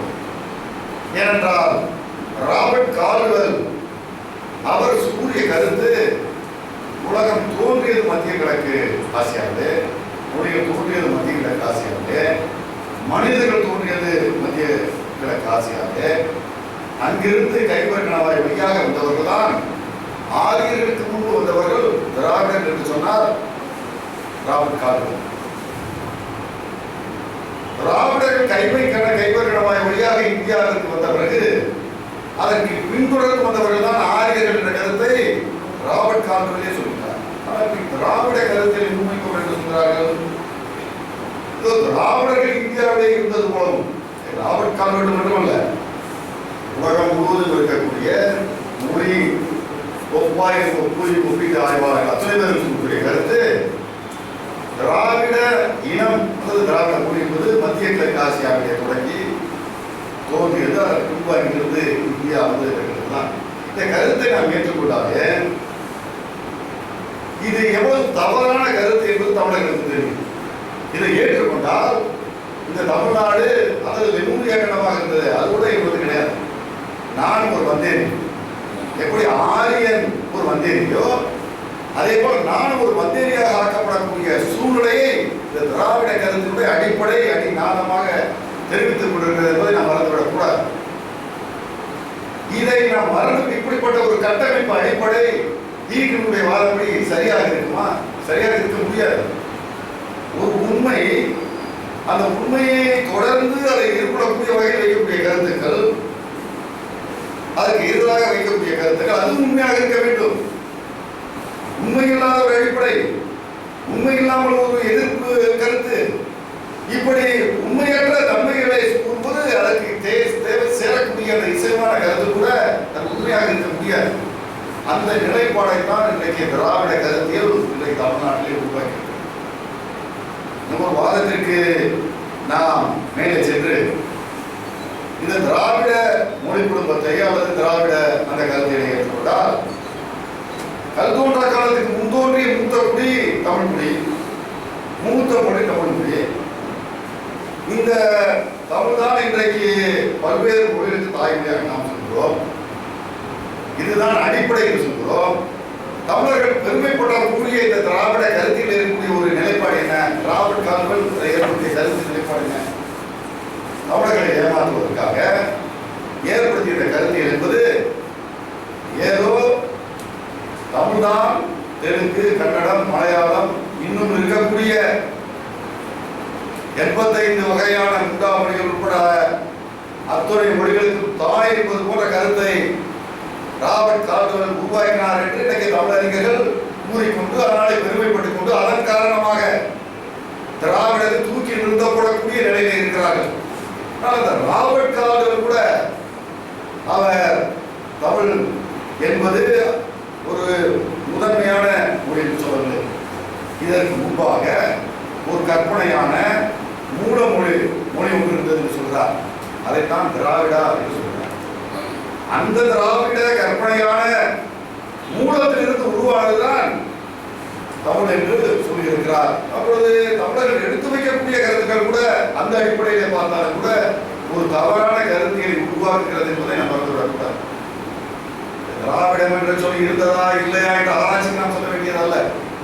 சொல்ல போனால் 1856 முன்பு திராவிடம் என்று சொல்லி இப்பொழுது சொல்லப்படக்கூடிய அந்த முறையிலே பயன்படுத்தப்பட்டதா என்று பார்த்தால் கிடையாது. திராவிடம் என்ற சொல் தமிழ்நாட்டிலே பகுதியிலே இருந்து வடபகுதிகளுக்கு சென்ற இந்த பார்ப்பனர்களை குறிப்பதற்காக வைக்கப்பட்ட ஒரு சொல்லாகத்தான் இன்றைக்கு பார்க்கப்படுகிறது. இன்றைக்கும் திராவிட என்ற பார்ப்பனர்கள் கூட்டப்படக்கூடிய நிலை இருக்கிறது. இன்னும் சொல்ல போனால் மட்டை பகுதியில் இருக்கக்கூடிய அந்த திராவிட கூட தமிழ்நாட்டை சார்ந்த இங்கிருந்து புலம்பெயர்ந்த ஒரு பார்ப்பனர் தான் என்பதை நாம் மறந்துவிடக்கூடாது. எனவே இந்த கருத்தியல் என்பது திராவிட கருத்தியல் என்பது ஒரு அடிப்படை இல்லாமல் ஒரு மேலோட்டமான பார்வையில் திணிக்கப்பட்டிருக்கிறது தமிழ்நாட்டிலே. எனவே கருத்தியல் உண்மையாக இல்லாத போது அது கருத்தியலாக கூட கருதப்படக்கூடாது. இது ஒரு பொய்மையான ஏமாற்றுத்தனமான ஒரு சிந்தனை என்ன ஓட்டம் சிலருடைய நன்மைக்காக ஏற்படுத்தப்பட்டிருக்கிறது. எனவே இது கருத்தியலாக கூட பார்க்க முடியாது. ஆனால் இது கருத்தியலாக மூடக்கூடிய அளவு ஒரு ஆளுமை பெறக்கூடிய அளவு வளர்ந்துவிட்டதாக நாம் கருதி கொண்டிருக்கிறோம். ஏதோ மக்களிடத்திலே இது சென்றடைந்து விட்டதாகவும் மிகப்பெரிய ஒரு ஆளுமையை ஏற்படுத்தியதாகவும் நாம் கருதி கொண்டிருக்கிறோம். உண்மையிலேயே இந்த திராவிட கருத்தியல் என்பது ஒரு மிகப்பெரிய தாக்கத்தை ஏற்படுத்தி அதன் காரணமாக இன்றைக்கு மக்களிடத்திலே அதை மீள முடியாத ஒரு ஆளுமைக்கு இந்த மக்கள் தள்ளப்பட்டிருக்கிறார்கள் என்று பார்த்தால் என்னை பொறுத்தவரை அது தவறு என்றுதான் சொல்லுவேன். ஏனென்றால் நீங்கள் இன்றைக்கு இந்த திராவிட கருத்தில் அதிகமாக ஆளுமைக்கு உட்படுத்தப்படக்கூடிய இடம் அரசியலாக கொண்டிருக்கிறது. அப்படி இந்த அரசியலில் அவர்கள் குறிப்பிட்டு சொல்லக்கூடியது எனக்கு பேசிய திருப்பூர் தங்கராஜ் அவர் கூட சொன்னார். மிகப்பெரிய ஒரு ஆளுமையிலே இந்த திராவிட கருத்தியல் இன்றைக்கு பிரிக்கப்பட்டிருக்கு சொன்னார். எதை குறிப்பாக சொல்கிறார்கள்? நீதி கட்சி ஆட்சியில இருந்த அந்த ஆட்சியை சொல்கிறார்கள். அதற்கு பிறகு இன்றைக்கு நடந்து கொண்டிருக்கக்கூடிய திராவிட ஆட்சியை அவர்கள் கூறுகிறார்கள். இதுதான் அந்த தாக்கத்தை ஏற்படுத்தியாக சொல்கிறார்கள். ஆனால் தாக்கம் உண்மையா என்று நாம் சிந்தித்து பார்க்க வேண்டும். இந்த தாக்கம் உண்மையாக இருந்தால் இந்த திராவிட கருத்தியல் தமிழ்நாடு மக்களிடத்தில் மிகப்பெரிய மாற்றத்தை ஏற்படுத்தி இருக்கிறது என்பதை நாம் ஏற்றுக்கொள்ளலாம். ஆனால் இந்த தாக்கம் உண்மையிலேயே தமிழ்நாடு மக்களிடத்தில் தாக்கத்தை ஏற்படுத்தியது கிடையாது. பார்ப்பனர்களாத இயக்கம் 1914 தொடங்கப்பட்ட பிறகு அப்போது இந்த திராவிட எண்ணோட்டம் கிடையாது. இன்றைக்கு இந்த திராவிடத்தை பேசுபவர்கள் அவர்களுக்கு முதன்மையாக இந்த நீதி கட்சியினுடைய அடிப்படையையும் பார்ப்பனர்களாத இயக்கத்தினுடைய அடிப்படையை எடுத்துக் கொண்டிருக்கக்கூடிய காரணத்தினால அப்பொழுதே திராவிட அந்த இயக்க சிந்தனைகள் தூண்டியதாக சொல்றார்கள். அப்படியே ஒருவேளை எடுத்துக் கொண்டிருந்தாலும் கூட அது தமிழ்நாட்டு மக்களிடத்திலே அப்போது இருந்த சென்னை அந்த மாநிலத்திலே மாகாணத்திலே மிகப்பெரிய மாற்றத்தை ஏற்படுத்ததான் இல்லை. 1920 நடைபெற்ற முதல் அந்த சட்ட மேலவை தேர்தலிலே அன்றைக்கு நீதி கட்சியானது போட்டியிட்டது. அது நீதி கட்சி எதிர்த்து யாராவது போட்டியிட்டு இருக்க வேண்டும். யாராவது போட்டியிட்டு இருந்தால் நீதி கட்சியுடைய வலு என்ன தெரிஞ்சிருக்கும், ஆளுமை என்ன என்பது தெரிஞ்சிருக்கும், அது தாக்கம் இருக்கிறதா இல்லையா என்று தெரிஞ்சிருக்கும். ஆனால் 1920 நடைபெற்ற அந்த தேர்தலில் போட்டியிட்ட அந்த நீதி கட்சி 63 இடங்களில் போட்டியிட்டதாகவும் 63 இடங்களில் வெற்றி பெற்றதாகவும் சொல்கிறார்கள். அப்பொழுது தமிழ்நாட்டில் மிகப்பெரிய சக்தி வாய்ந்த இயக்கமாக இருந்த இந்திய தேசிய காங்கிரஸ் போட்டியிடவில்லை. வேற யாருமே போட்டியிடாத ஒரு களத்திலே ஒரு விளம்பரத்திலே கூட நீங்கள் பார்த்திருப்பீர்கள். அப்பா நான் இரண்டாவதாக வந்துவிட்டேன் என்று சொல்லுவார். ரொம்ப மகிழ்ச்சி. எத்தனை பேர் ஓடினார்கள்? 2 பேர் தான். அதே போல யாருமே ஓடாத அந்த ஓட்டப்பந்தயத்திலே வெற்றி பெற்றதாக வேறு வழி இல்லை. இன்னும் சொல்ல போனால் இந்த 63 பேர் அன்றைக்கு தேர்ந்தெடுக்கப்பட்டவர்கள் 1920 தேர்தலில் தேர்ந்தெடுக்கப்பட்டவர்கள் பெரும்பான்மையோர் அவர்கள் எந்த இயக்கத்தை இன்னும் சொல்ல போனால் அன்றைக்கு இருந்து நீதி கட்சியை சாராதவர்கள் தான்.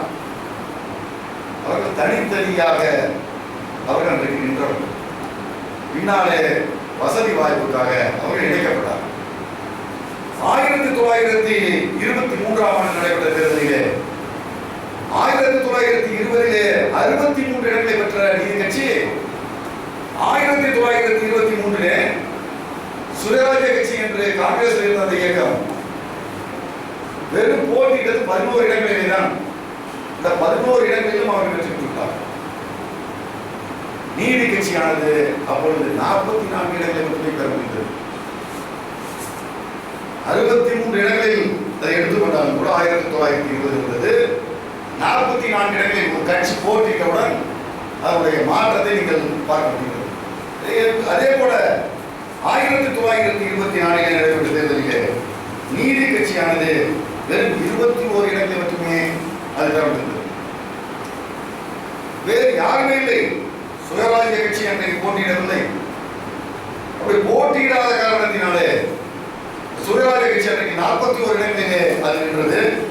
41 இடங்களில் வெற்றி பெற்றது. ஆனால் நீதி கட்சியானது 21 இடங்களிலே தான் வெற்றி பெற்றது. எனவே ஆனால் அன்றைக்கு தனியாக நின்றவர்கள் 36 பேர் வெற்றி பெற்றார்கள். அந்த 36 பேரோடு சேர்ந்து நீதி கட்சி அன்றைக்கு ஆட்சி அமைத்தது. ஏனென்றால் சுயராஜ்ய கட்சி ஆட்சி அமைக்க உரிமை பெறவில்லை. தொடர்ந்து 1926 பார்த்தால் நீங்கள் நீதி கட்சியானது அன்றைக்கு மிகப்பெரிய தோல்வியை அது அடைந்தது.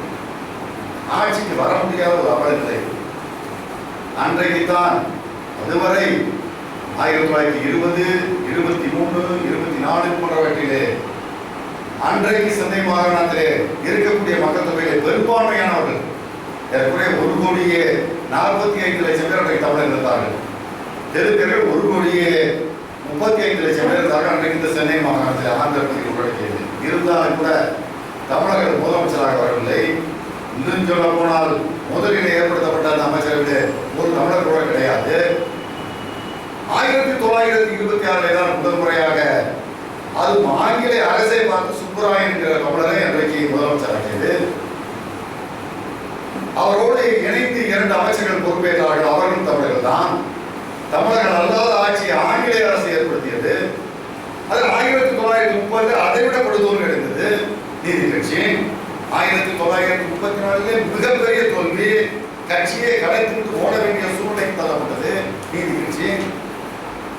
எந்த வகையிலே நீதி கட்சி அன்றைக்கு தமிழர்களுடைய இடத்திலே 1936 நடைபெற்ற 35 இந்திய அந்த அரசியல் சட்டத்திற்கு பிறகு நடைபெற்ற அந்த தேர்தலிலே காங்கிரஸ் போட்டியிட்டது.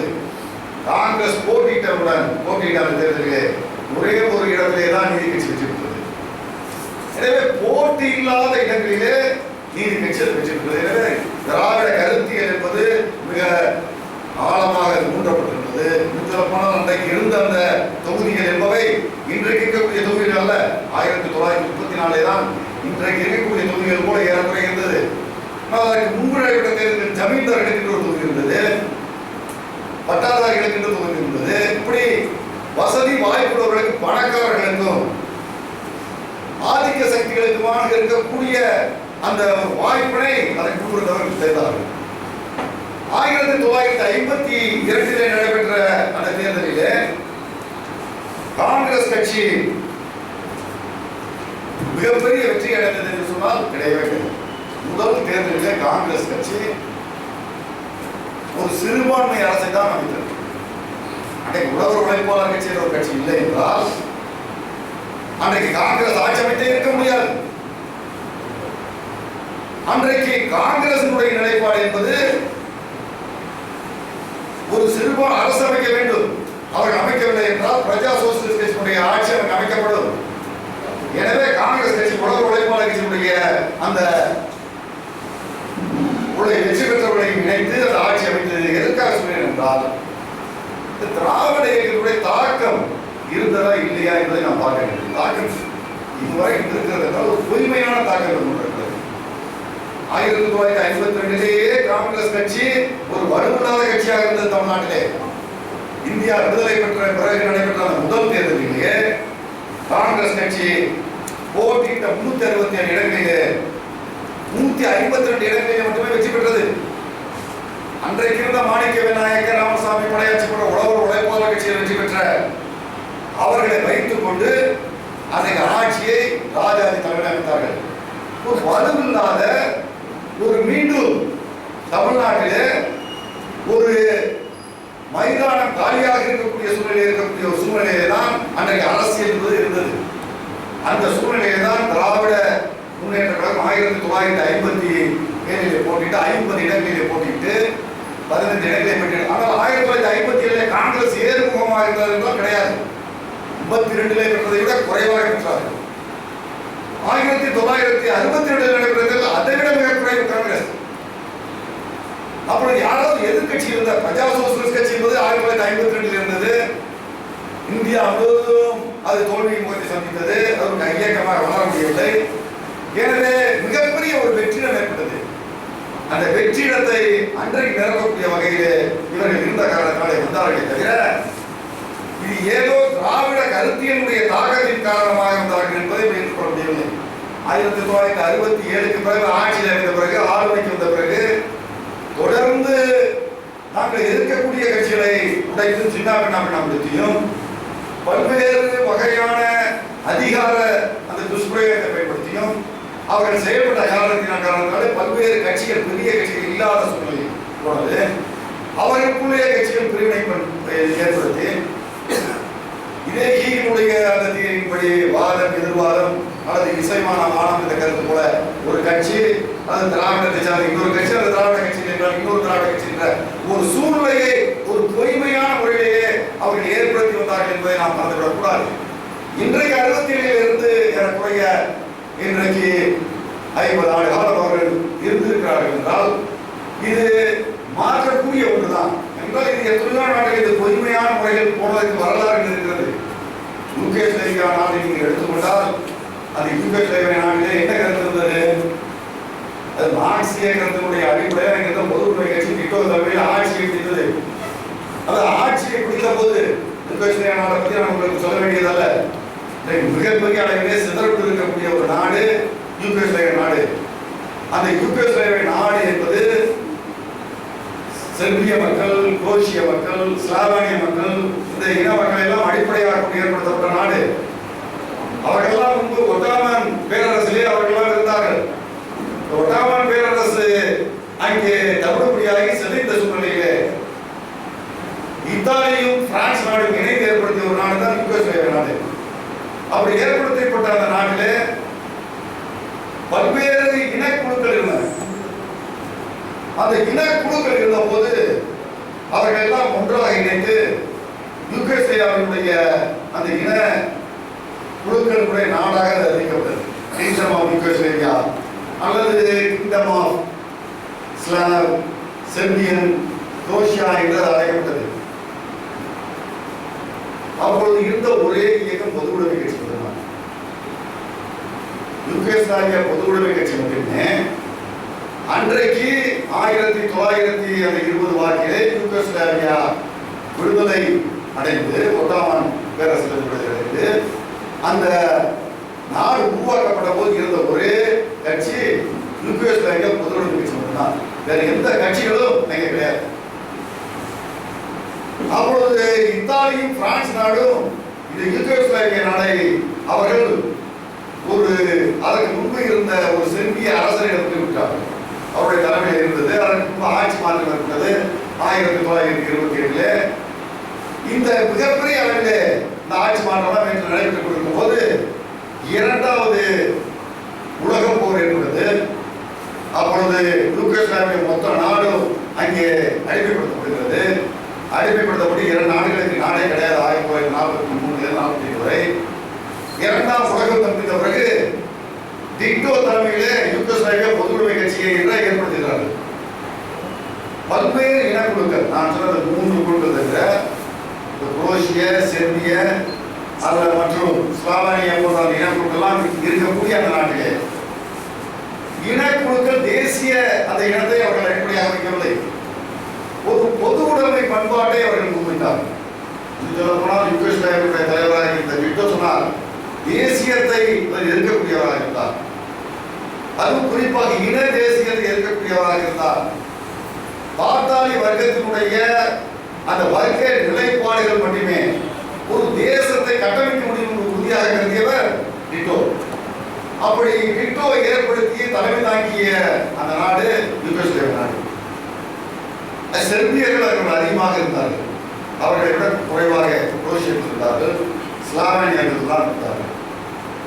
இது ஓரளவு 1947 தொடங்கி டிட்டோவுடைய தலைமையிலே சென்று கொண்டிருந்த போது செர்பியர்களுடைய அந்த இனத்துடைய ஆதிக்கம் அங்கே எல்லா இடங்களிலும் தலைத்தார்கள். ஆட்சியிலும் அதிகாரத்திலும் எல்லா வகையிலும் செர்பியர்கள் அங்கே தலைத்து ஆரம்பித்தார்கள். ஆட்சி அமைப்பிலே செர்பியர்கள் அதிகமாக இருந்தார்கள். இப்படி செர்பியர்கள் அதிகமாக ஆக ஆக இவர்களை சரி கட்டுவதற்காக இந்த மக்களுக்கான நலத்திட்டங்கள், உதவிகள், பல்வேறு உதவிகளை டிட்டோ செய்தார். சொல்லப்போனால் லெனின் அவர்கள் கூட கருதினார்.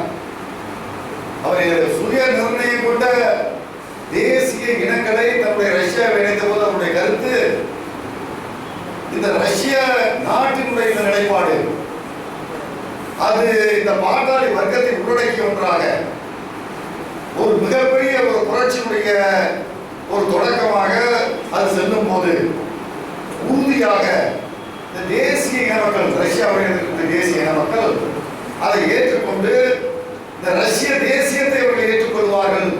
எனவே சுயநிர்ணய உரிமை கொடுக்கலாம். ஸ்டாலினுக்கு உடன்பாடு கிடையாது.